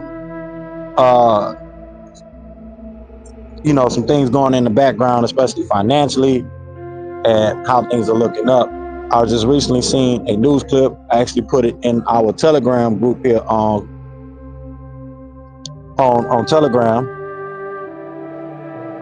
for the temple, about how cities, major cities at that, are going broke. And a lot of other major cities will be following suit behind them. And that's not to include the cities that are becoming desolate, that are being abandoned. You have a lot of cities that have been abandoned, small cities too, at that are being abandoned. So the economic landscape is definitely changing. It's going to continue to change. We're going to have an uptick in the change as we move forward with technology. A lot of the technological things that are coming with AI and jobs being replaced with AI, and there's going to be a great uptick of that definitely coming. So last year, the big thing we know was the meta and the VR thing. A lot of people was trying to get into pivoting into VR and what they call Web3, the Web3 space, and all those things that are to come along with that. And now things are more based on AI, and things are pivoting in that direction, or heading in that direction. The topic is being pushed toward AI. And for those that are aware of these things, this conversation has been circling around, it's been circular since the 90s. AI was the big conversation in the 90s. You even had a movie that came out called AI.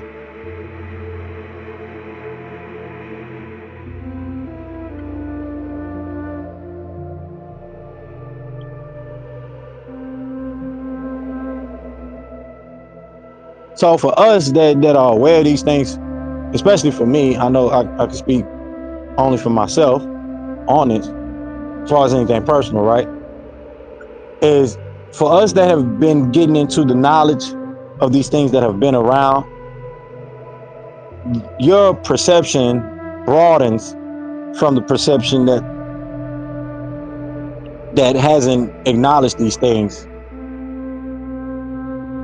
And even if they are into to some of the same spiritual things, you can see how just that lack of perception of knowing a lot of these things are not really new, how it really determines the quality of that person's interpretation of whatever it is that is being discussed, whatever the premises is at that time.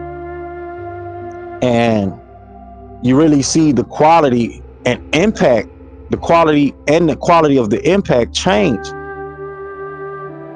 as you become more aware that computers have been around since the 60s. Internet has been around since the 70s and the 80s, even before the 90s really kicked off and things went into rapid fire change. A lot of things changed, but it wasn't as quick as it is thought to be from the 90s and now, from the 80s to the 90s and now the 2000s. And now you have this advancement coming in with AI. So there's going to be a great change, especially with the jobs and things like that. Like I said, politics is definitely going to be and a upheaval was going on with Trump. He's still dealing with those cases that has been put on him, and he's going through those situations. And we see how they're definitely working hard to keep him out of running for the presidency. But the conversation still comes back around to who really has a plan. Who really has a plan for the so-called minority people who have the the largest consumer share in the society,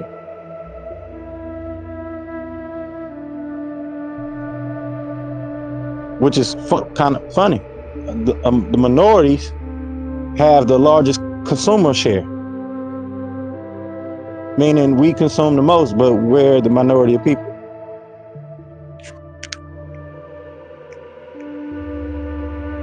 which gives the elite the ideal you have these useless eaters, right?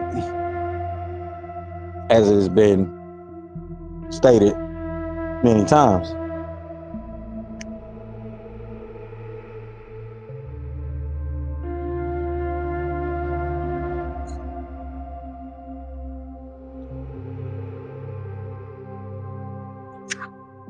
But we definitely have a lot of things coming.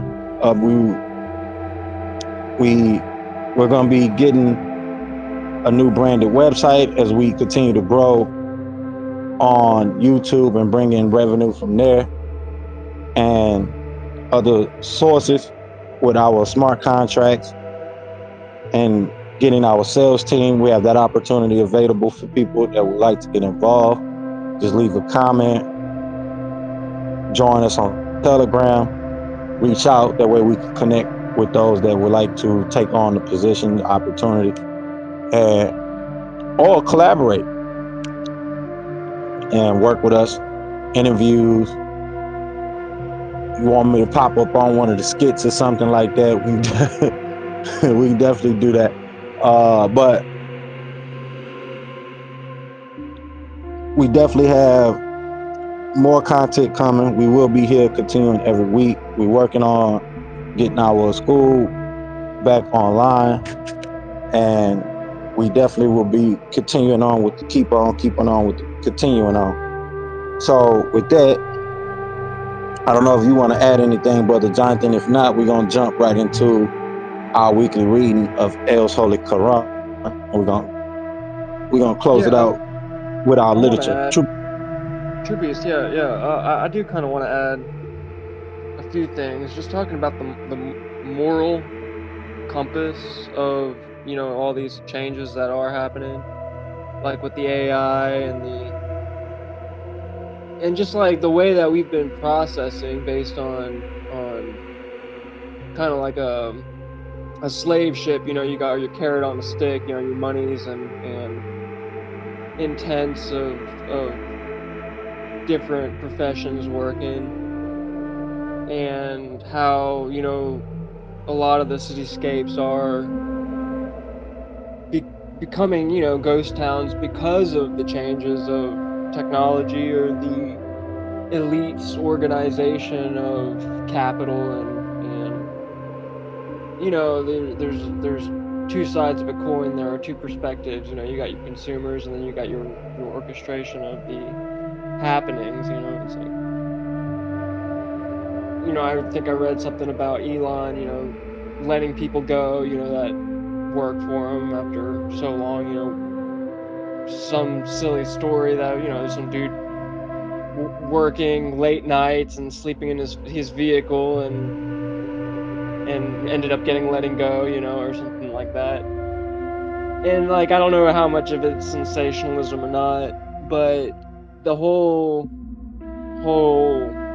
notion of kind of jumping back to the AI topic of, is AI sentient? Is that just, ones and zeros, or is there an actual, sentience behind it, no different than, we have this organic sentience. People talk about this being a matrix system.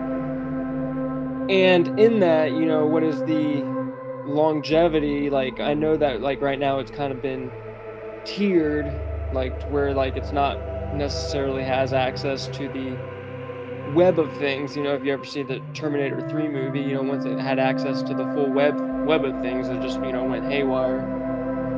And that gets me into talking about, like, solar and just the way that we're building, and then the symbiotic nature of the universal consciousness, or the universal presence of being. And, who are we building for and why?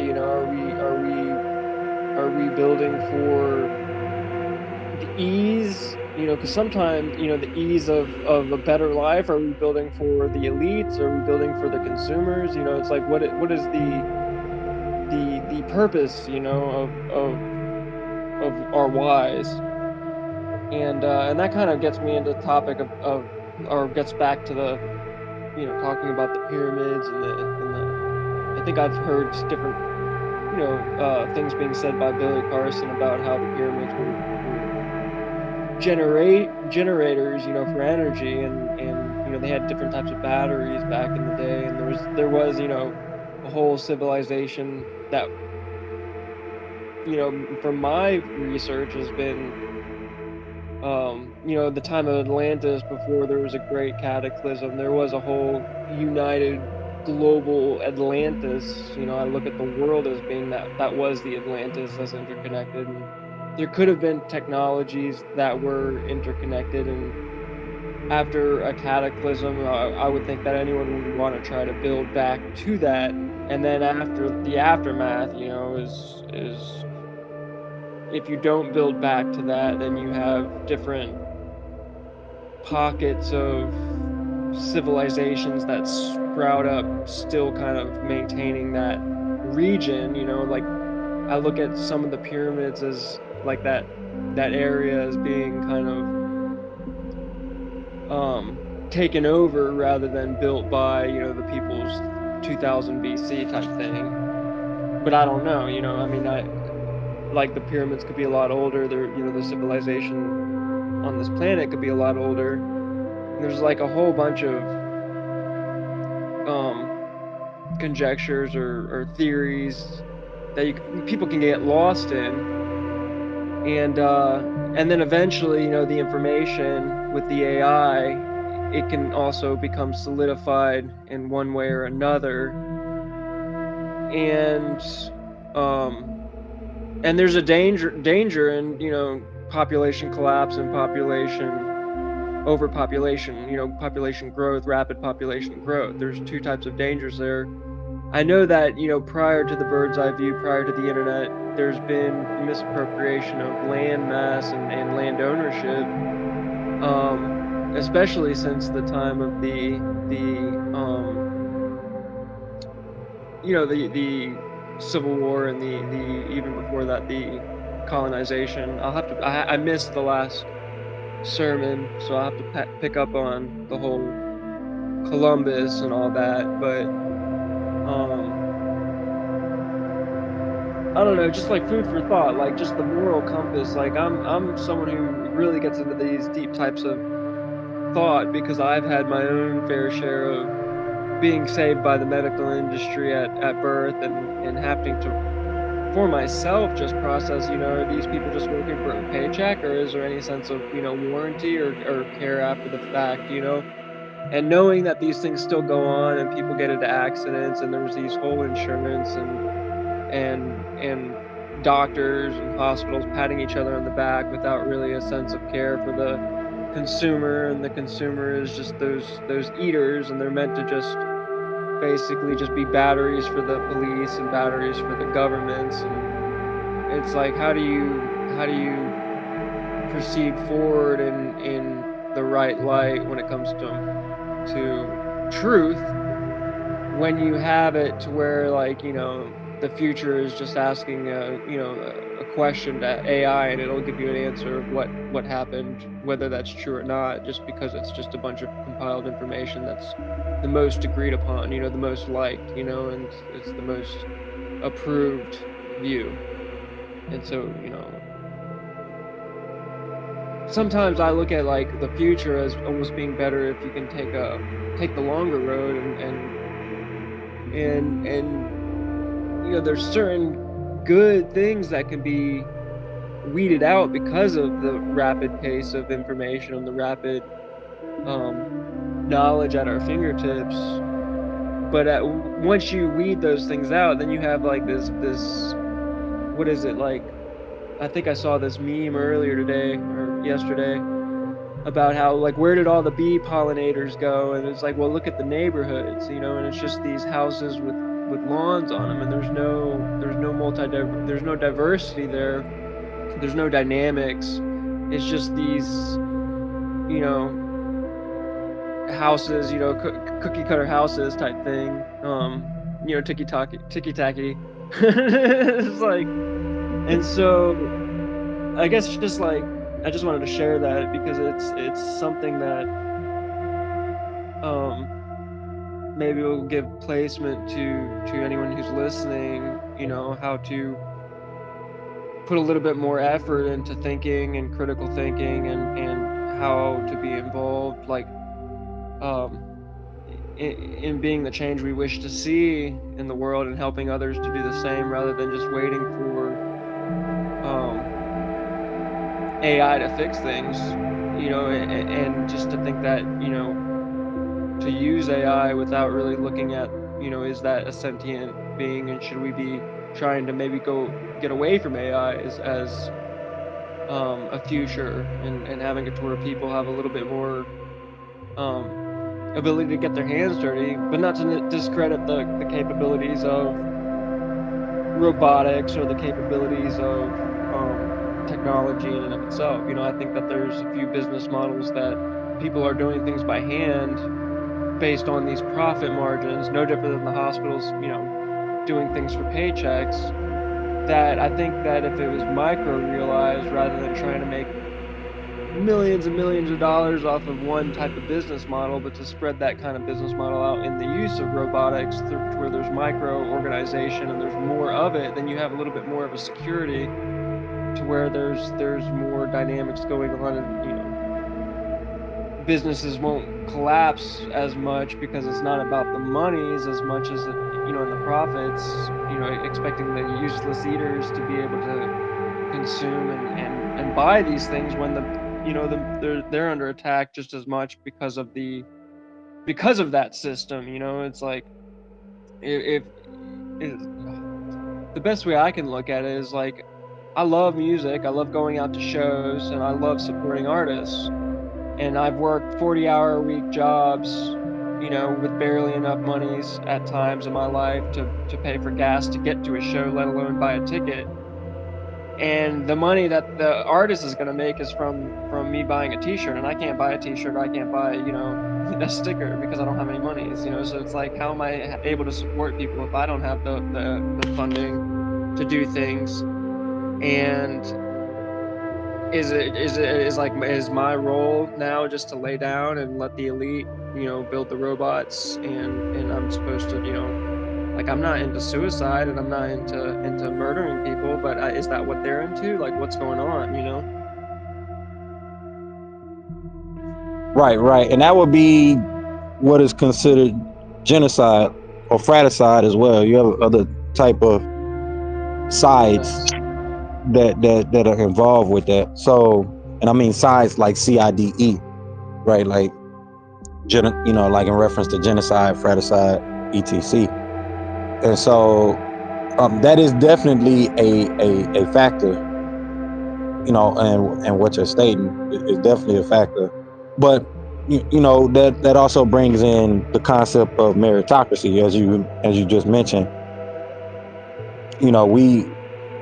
We pose the statement and the premises to influence critical thinking, but it's going to take people on their own merit to do the deep dive thinking and come up with a rationale from that thinking, and then eventually solutions and things that could be pushed out of that, right? And I mean, that's where I've been there 10 years ago. That's where I was rationalizing the whole paying it forwards online income based on following the God-given blueprint. There's certain things that I don't accept when it comes to certain religious texts and belief systems that have stemmed from roots, and the roots are what give those systems power. But those systems are still kind of no different than the AI potentially going off on a tangent. These different sects have gone off on sensationalism as is stated in the opening sermon here, is the only dealing with the facts, dealing with the truth, dealing with the right knowledge and right formation for building from that. So yeah, peace. right, and that's the headbanger for all of this, because when you have that access to that ethereal knowledge versus, like you said, the sensationalism, and this is the people that are under attack. These are those useless eaters that are so-called considered useless eaters, right? That are considered uh and considered in the same breath as those that have access to this ancient ethereal knowledge.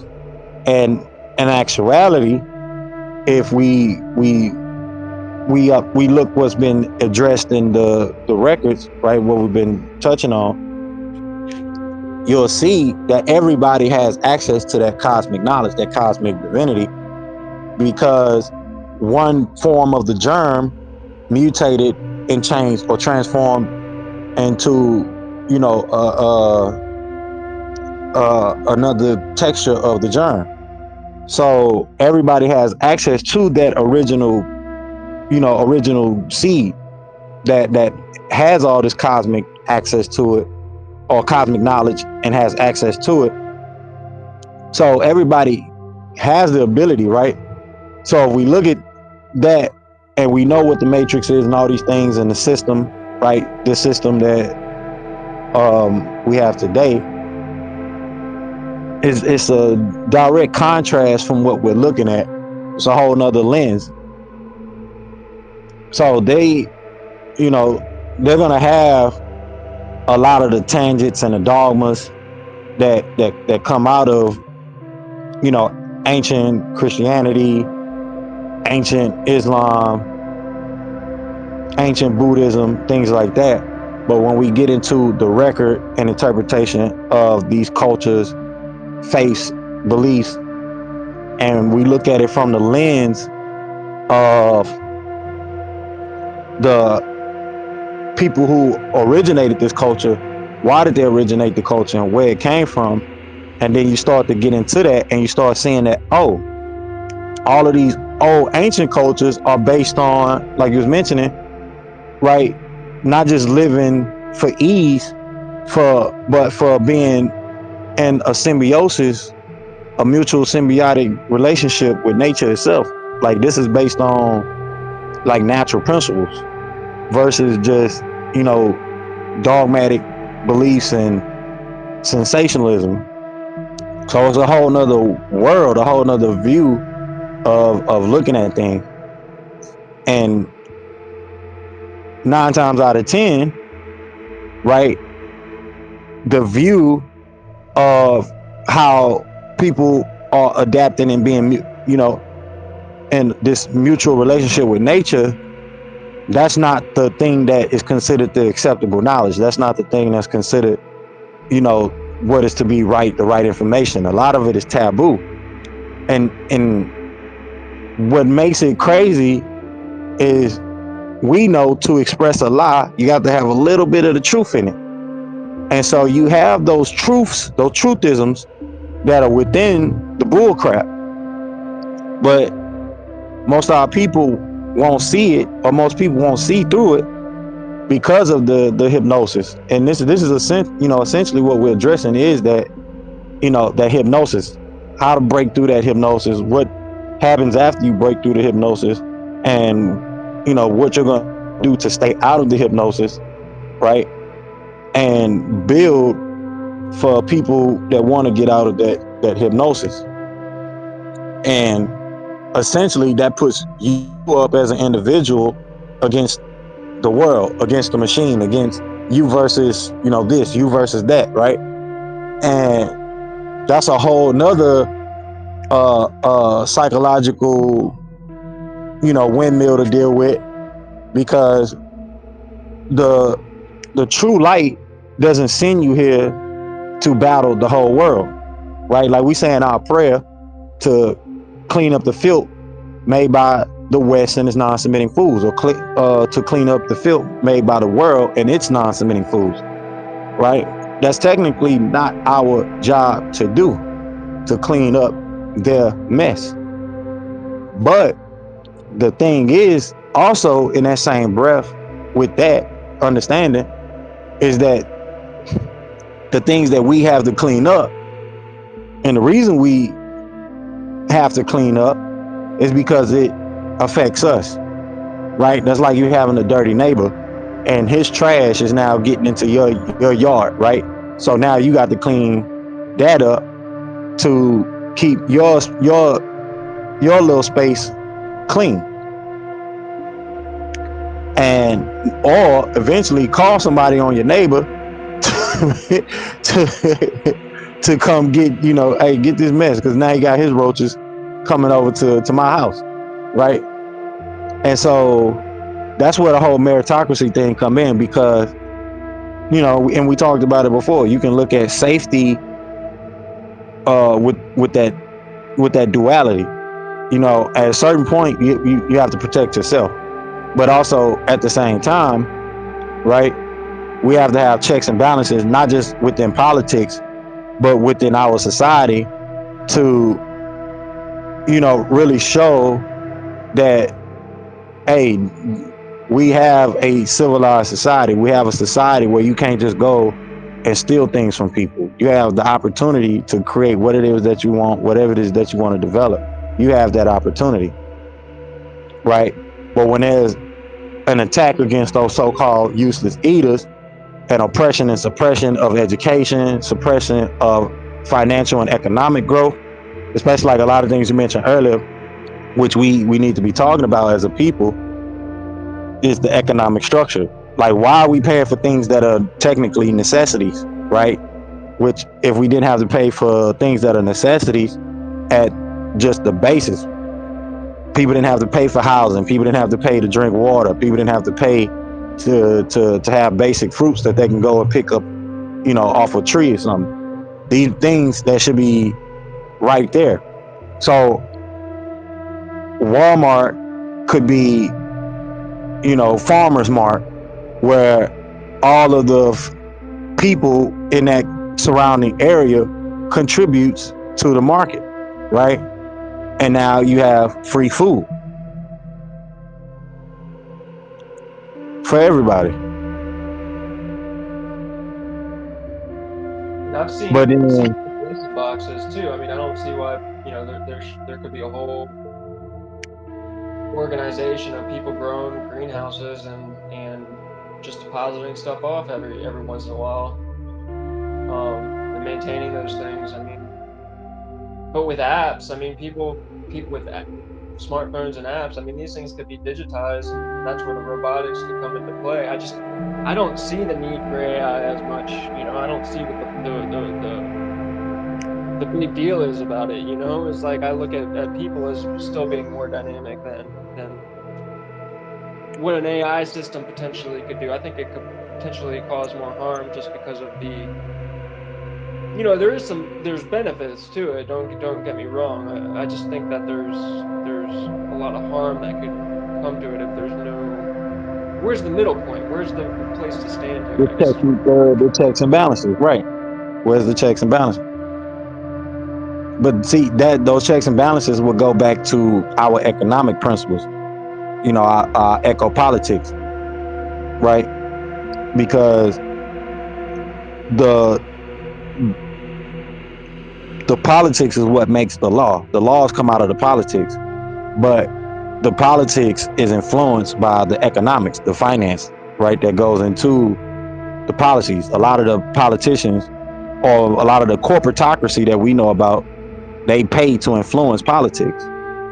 So for things like that to have its checks and balances, to where we make sure we're not dealing with transgressions of the AI, because there is a lot of great things that artificial intelligence brings, that AI brings. For example, phones, communication, food, logistics, like where things that we do with warehousing and storage, and to even down to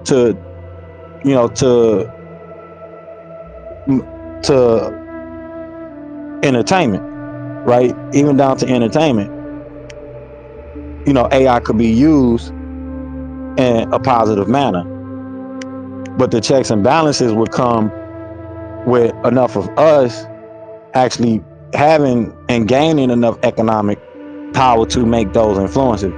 Because a lot of the things that we want to express, that we know are the right things, right? A lot of people in the conscious community, or if you look at the conscious community as a whole, it doesn't reflect the same economic value as, let's say, the Hollywood community per se, right?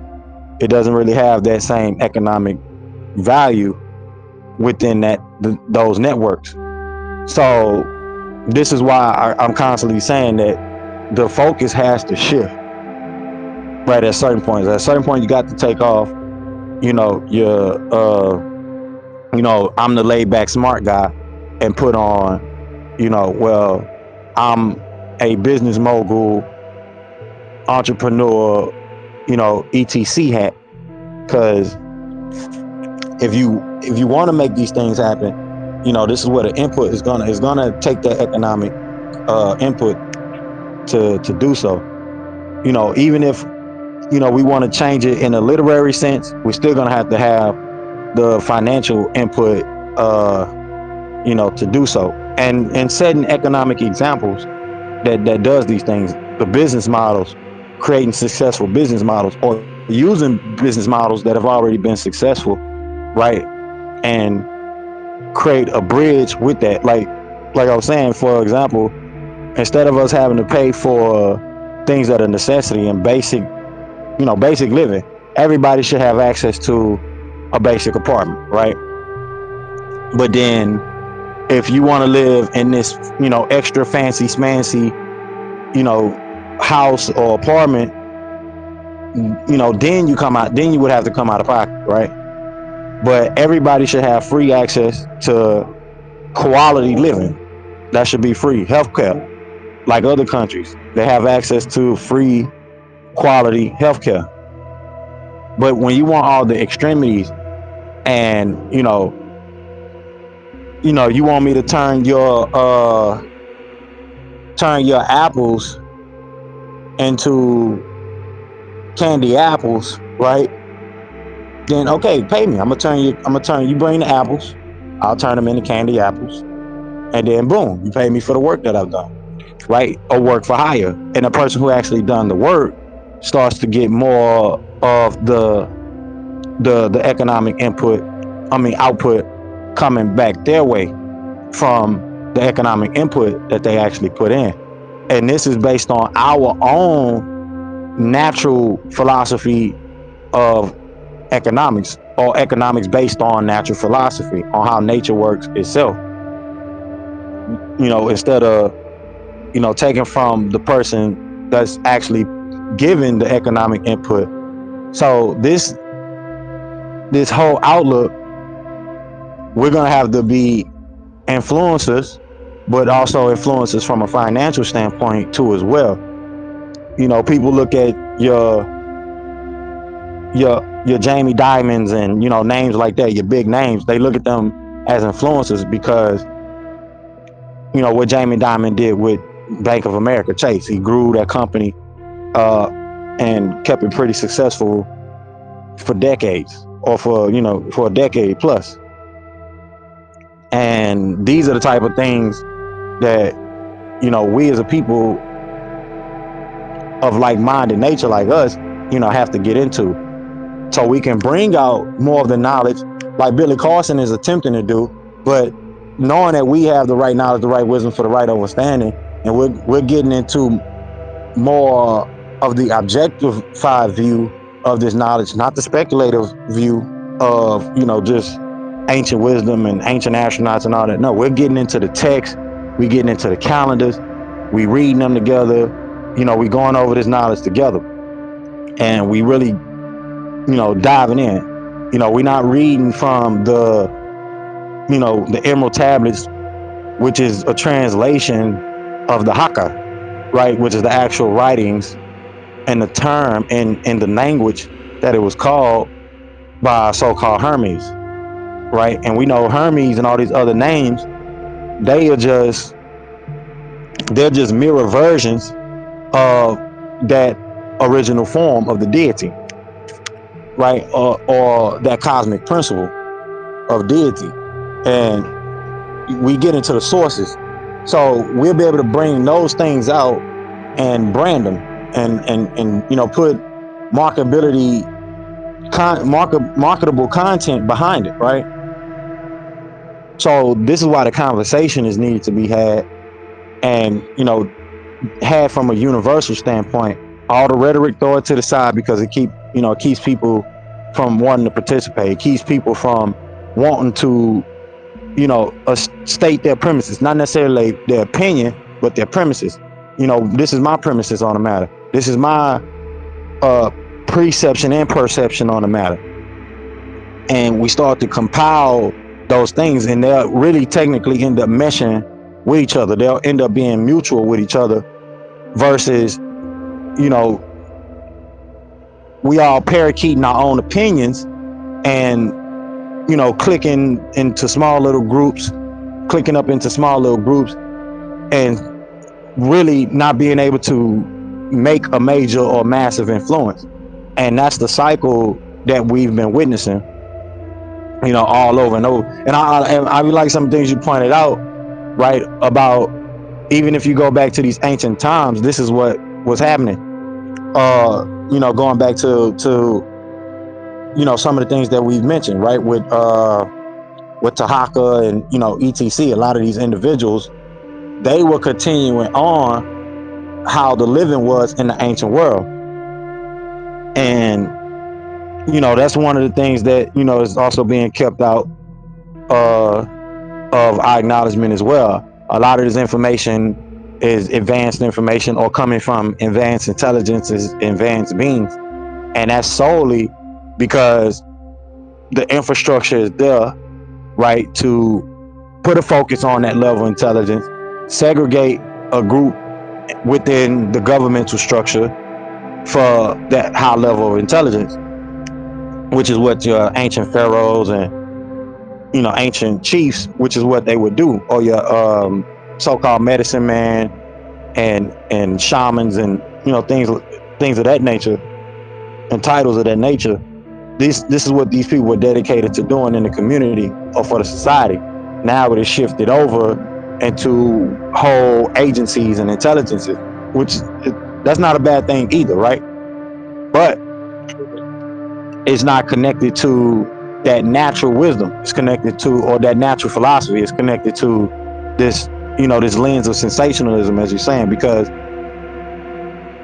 in one breath, parapsychology is not real. It doesn't exist. And then in another breath, we hiring people in the CIA, right? And we hiring remote viewers and things like that, right? And we got jobs for them. You get what I'm saying? Right. You was about to say there's documentation for that? There's documentation on that too. I think when you just sparked something that you made me realize is something. I think my challenge has been is that I've been overly interested, I think, or just like because of maybe what sparked in me, I became really interested in a lot of different subjects and started bringing those subjects together for myself, and that placed me a little bit off kilter to the just common folk. Because it's like and even looking back to where you would have your medicine men or your shamans who were dedicated to a role because people would go to them after doing their day-to-day chores, because there was happened to be, you know, partitions out to multiple different functions for that community to work, whether it was, you know, working with the hides, or going out hunting and gathering for days on end and then coming back, and you know, different roles that were there to play. It's like, you know, with the modern age that we're dealing with the technology, it's almost like everything is, you know, all the information and all these capabilities, you know, gives it possible for someone to be a warrior, to be a shaman, to be a, you know, well, I don't know so much about hunting and gathering. I think that's where there's, you know, you got the GMO situation kind of coming into play. You know, even solar, like I don't know, this is like a theory, throwing it out there, but like, you know, you have the coal industry, and you got your oil industry, and then now you have the solar industry kind of coming into play, and the difference is, you know, energy being spawned from dead mass versus energy being pulled from, you know, the living sun, and dealing with entropy and the math equation, you know, with that. That's like, you know, is that something that we are looking to do?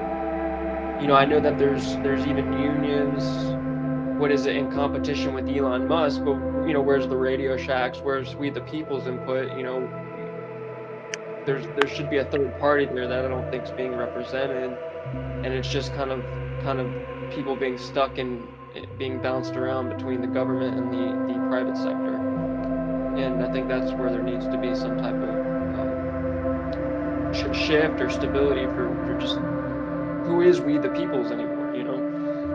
True peace. True peace. But that's essentially what I was addressing earlier when I was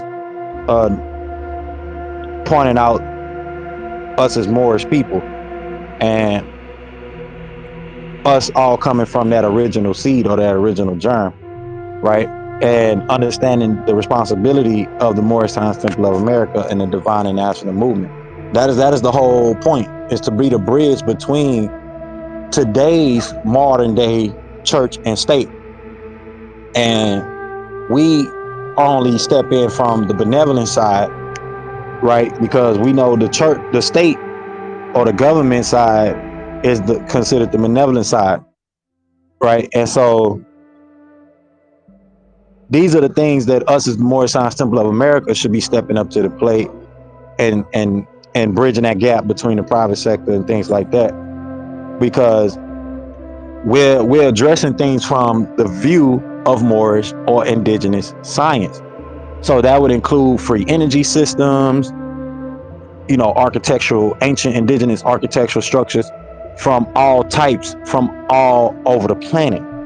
You get what I'm getting at now? So Yeah.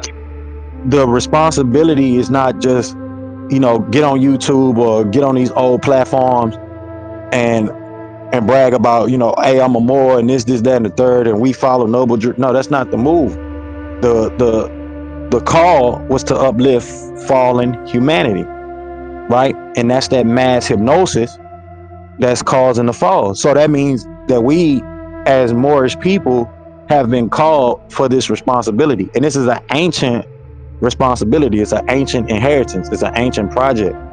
It's an ancient responsibility by way of the fact that we as indigenous peoples, all the way down to the Aboriginal and the Caucasian, should be participating on each one on a different level of responsibility, of course, and for different, you know, geological purposes. But the thing is, this is what, you know, what the call is for the Moorish Science Temple of America. And with that acknowledgement as a lawful, sovereign, theocratic form of government, these are the things that we're supposed to be handling as a global polity and body politic of people. But, you know, as I'm saying, most of these temples and a lot of the members of the temples, they're caught up in debates, they're caught up in rhetoric, right? They're caught up in divisionary, you know, or unnecessary conversations.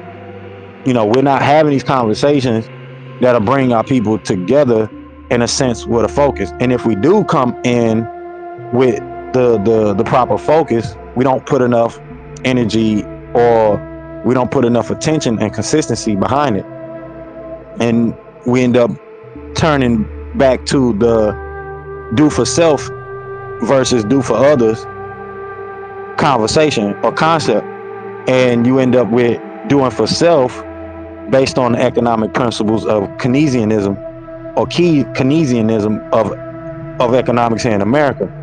Everybody got to look out for themselves. You got to pay your own, I got to pay my bills, and this, that, and the third.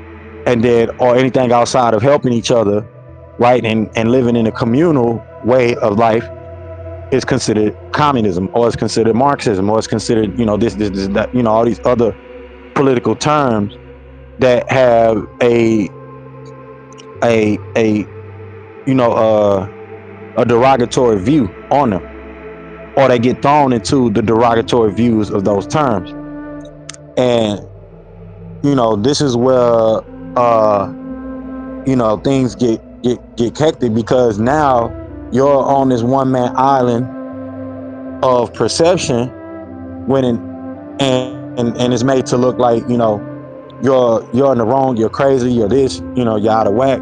But in actuality, you're the one that's actually telling the truth about nature, right? And this, that, and third. If you look at it in history over time, the wise man became considered and known as the hermit, the crazy old man that lived by himself, the crazy old wise man who stood to himself, or separated itself from society because of the degenerate type of thinking, the reprobate type of thinking that the society or the community has adopted, right? And that's why I say it's on us to take our responsibility with having the access to the knowledge, having the access to the information, doing the work of putting out the creative outlet and content, right? And also uh you know also being of financial influence, which means we're influencing people on how to manage something, how to manage a big corporation, how to manage things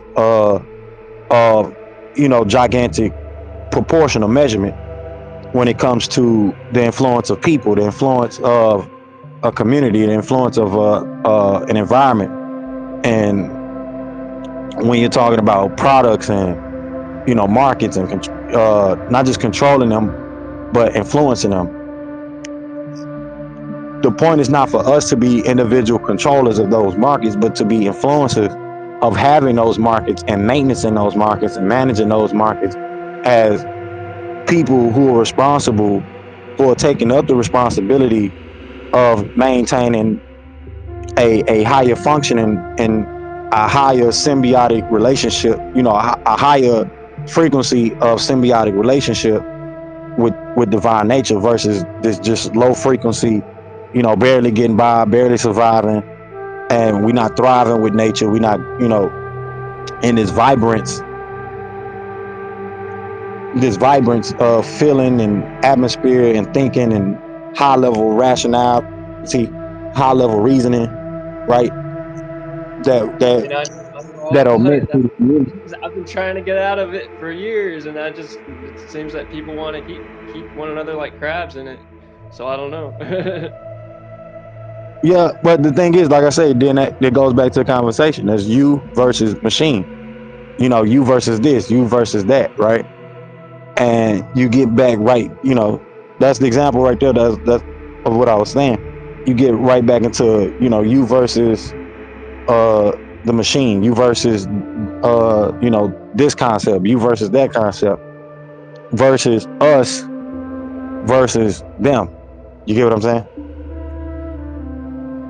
Yeah, I think This is so. why I say, I mean, you constantly get mentioned the yourself. big industry as like a goal, and I'm like, well, where's the micro, realizations? Like if something accomplishes a goal and accomplishes a function, or performs a function, and it serves the purpose and the role.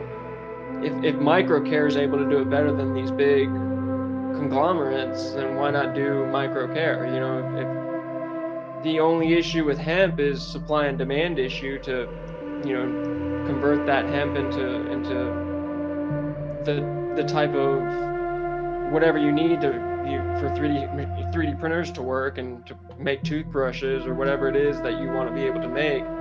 Like I get that. I guess what it is fear, and then like I know that like there's whole industries like the police are like afraid that they're not going to be able to, if they allow these things to, people to print out things, then people can print out guns, and then there's not going to be able to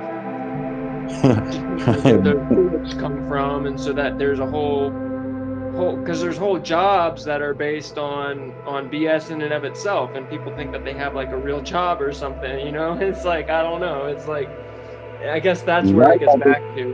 Yeah, I get it. Yeah. You're right about that. But that's also, like you said, it's coming from a place of fear.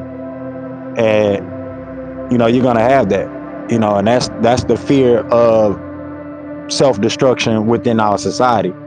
But then you also have, Causing a destruction. Oh man, all right, yeah. This is trippy. Sorry, I but didn't mean to burst out. Yeah. no, you're on point. But then you have the perspective of where we're coming from. And there's been a lack of gathering around that too as well. We're coming from, thinking out of the principle of love, and there's a lack of engagement behind, solutions that come out of love. But then you don't have a lot of industry developed behind that. But and this is why I'm constantly saying, get yourself surrounded by active Moors. Get yourself surrounded by people that are active in the things that you want to accomplish and achieve. You know, you look at the solution. I mean, you look at the problem. You understand the problem, but you don't want to stay stuck in a cyclic view of the problem. Once you read the whole problem and you understood what the problem is saying, then it's time you to switch on to rationale for what the solutions would be for that problem. And that's a whole nother monster to tackle in itself.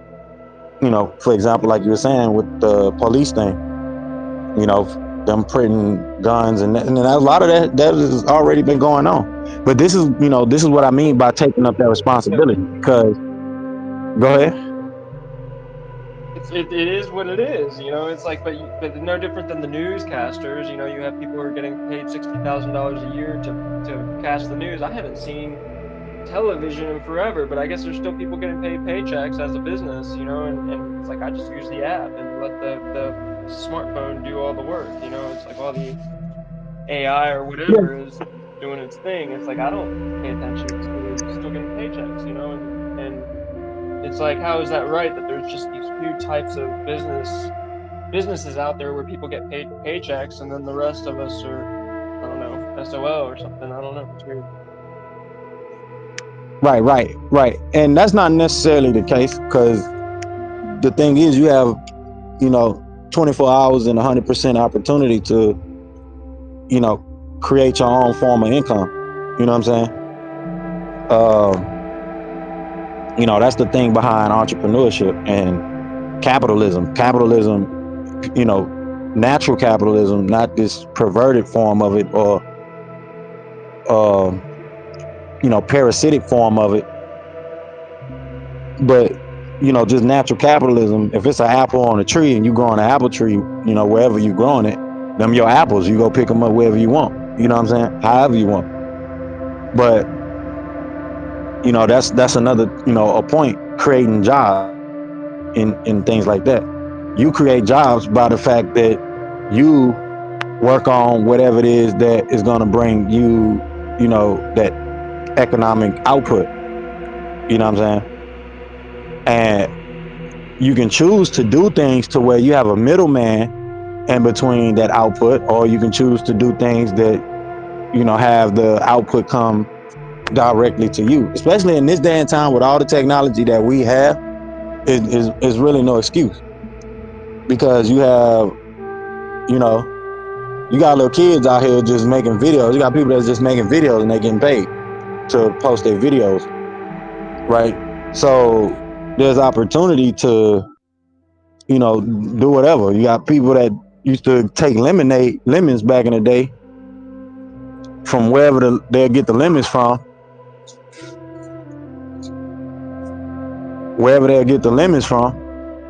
and sell the lemons, and then eventually go buy the things that they want to buy from that.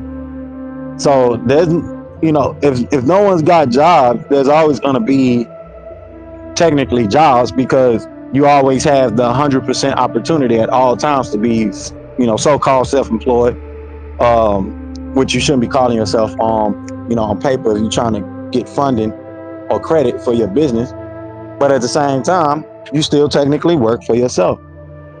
And that is one beauty behind America and a lot of things that we have here.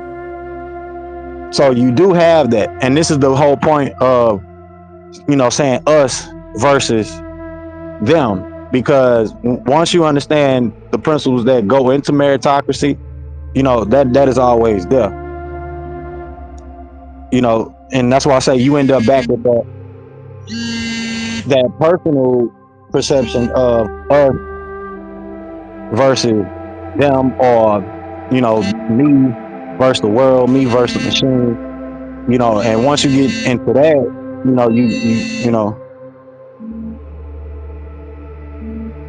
you kind of taking on more than you can individually bear. You get what I'm saying?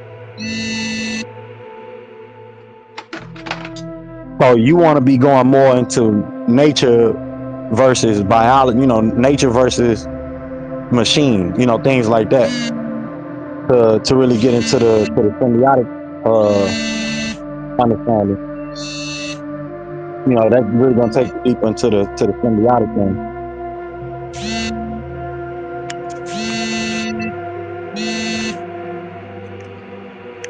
But I don't want to keep us here, because we is losing time.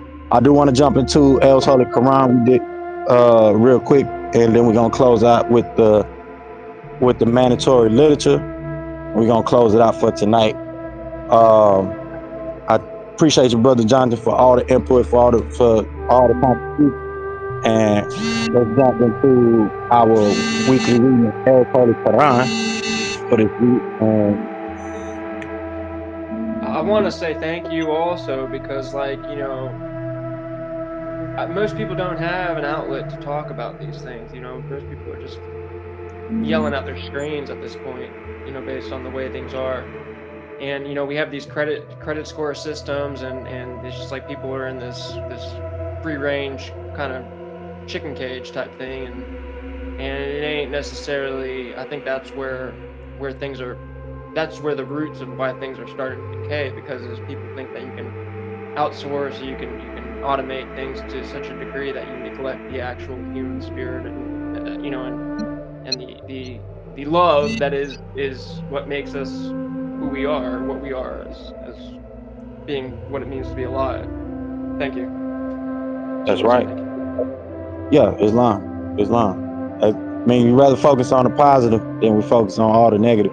Remember, like I said, for every one negative thing, as a person that's on the right side of the frequency, you should have 9 positive things or 900 positive things for that one negative, because that one negative thing that you come up with sends you back 700, right? So you got to have enough positive credit in the bank, and that's essentially what we're getting at with that.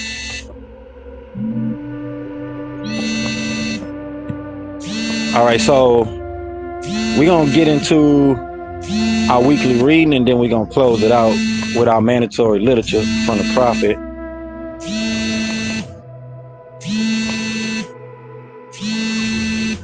So this week, this commentary for chapter 42, where we left off, for ayat 35, states, Moshe giving the scripture: Elohim destroyed Israelites. The nation of Noah denied the Rasul. Ad and Talmud and the Midianites were given likeness. And Ayah 35 states, indeed we not I, Elohim Anunnaki, gave the scriptures to Moshe, the Torah, law of the Elohim, Moshe, the prophet, Aaron, and the apostle, Yehoshua. And we, Anunnaki, made his brother, Aaron, a wazir, meaning assistant, with him. Then we, Elohim Anunnaki, said, go Moshe and Aaron to the kindred of Israelites, who denied our not mine, Elohim sign. So we not he Anunnaki destroyed them with an utter destruction. And the kindred of Noah, when they lied on the rejected the Rasul, one, we Elohim drowned them and made them a sign for the made, and we made them a sign for the Ninevites. And we not he Elohim, and we not he Anunnaki have prepared in aching pain for Al Zalamin, the unjust ones, in the city of Ad and Thamud, and the companions of Al Ra, the inner sites of Ras, which surrounded the well, Ras, near Midian, and many generations between the towns. And to all, Ad, Thamud, Al Ra, and others, we not I, Elohim Anunnaki, struck forth likeness, Lahu, for him, and all of them, we, Elohim, had to destroy with an utter destruction. All right. And that really hits right there, just off top of what we're talking about. Getting in tune with nature, getting in tune with the angelic forces, the higher forces of the divine nature, right? This is essentially what it's saying. If we transgress against nature and the divine forces, you're gonna end up creating utter destruction. And this is essentially what we've been talking about during current events and also during the the Kupa tonight, the sermon. It's okay for things to progress, right, and expand and grow. But once we turn our backs and not take into full account of the divine principles and forces, then we start walking toward the path of destruction. All right, so this next commentary states the village of Lut, Alat, was reigned with hells of fire. The Quraysh takes you, Muhammad, as a mockery. They don't understand. Here, they are like cattle. So Ayah 40 for Surah 42 reads, and indeed they, seed of Lut, or Lot, have passed by the village, meaning Sodom and Gomorrah, which reigned in evil reign. Hells of fire was reigned. Did they, the family of Lot, then see it? In fact, they did not fear the return or resurrection. And when they, meaning the Quraysh, see you, Muhammad, surely they take you as a mockery. Is this that which the source Allah has raised back to life to be a Rasul? He, Muhammad, would have verily led us astray into error from our Qurashan, Allahs, Allahatanina, sources, deities, if we had not been patient to them. And they will know when they see the chastisement of whomsoever strayed away into error from the path of righteousness. Have you seen him who takes as Ilahahu, his Allah, his source, Hawahu, his love, low desire? Will you then be a guardian over him? Or do you think that most of them hear or overstand? They are nothing but like cattle. In fact, they are more astray into error from the right path. Have you not seen how your Rab, sustainer, extends the shade? And if he not we, please, he would have made it stationary. Then we not he, Anunnaki, have made Al Shams, the suns, as an indication of it. So this is saying that the indication of the sun is an example of the divinity that is being communicated. The sun, the divinity of the sun. It's saying we are the same forces of nature talking to you, not the deities that you made up, the god of shoes, the god of the jump shot. No, we're talking about the divine nature, the divine forces here.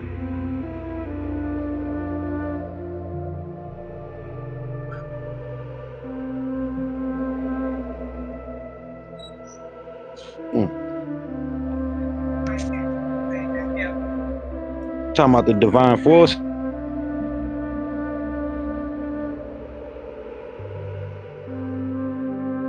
Talking about the divine forces of nature.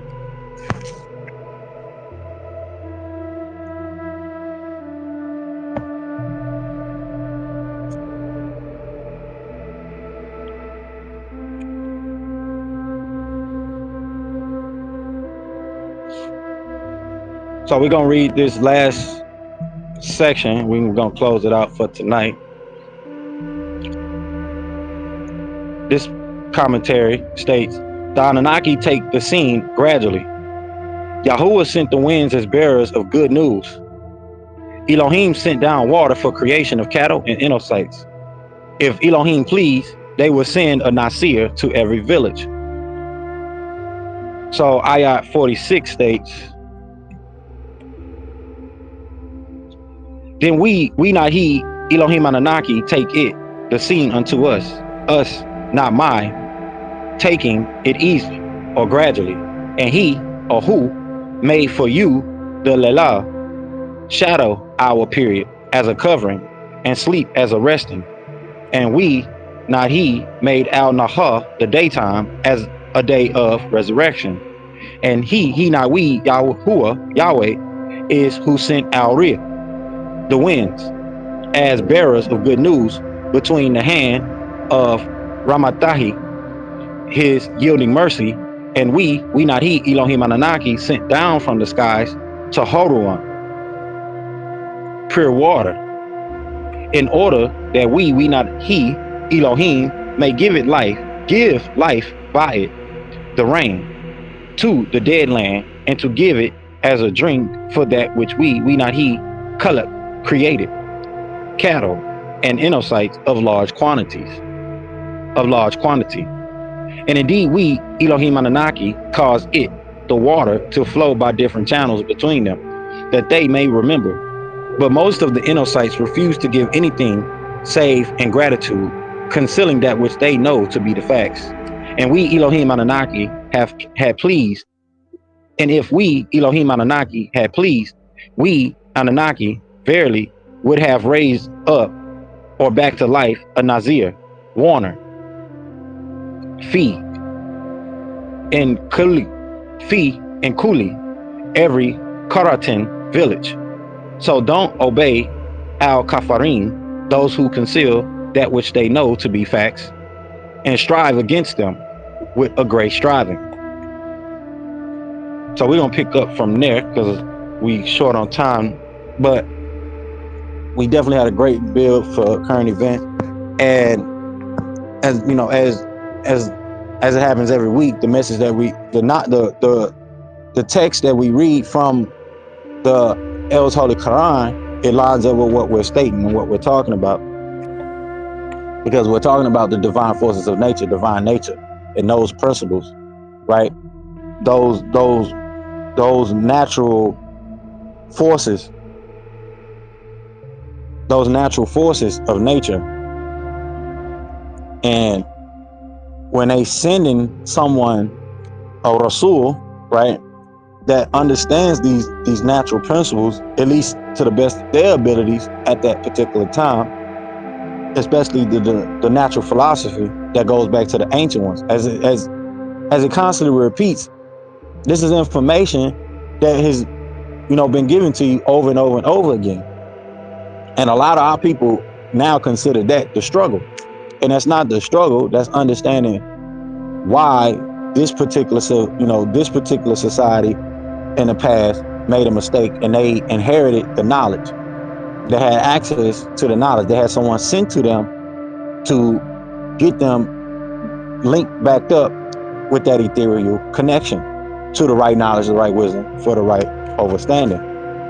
And with that, we hope you all take heed to the messages, and we are going to close it out here with our literature from the prophet.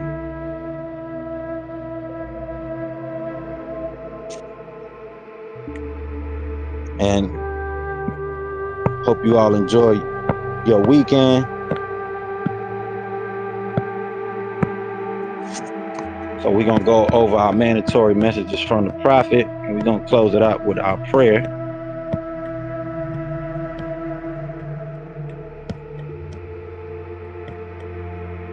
All right, the prophet wants us to read this in every temple meeting and every temple service. This is a warning from the prophet to all peacemakers and Muslims.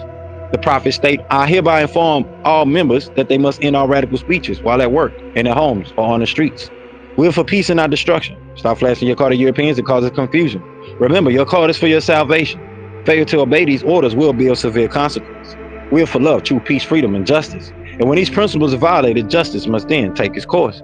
Any member or group of members who hold malicious feelings toward the temple or the prophet or violate the divine covenant of the Moorish movement will receive their reward from Allah for their unjust deeds.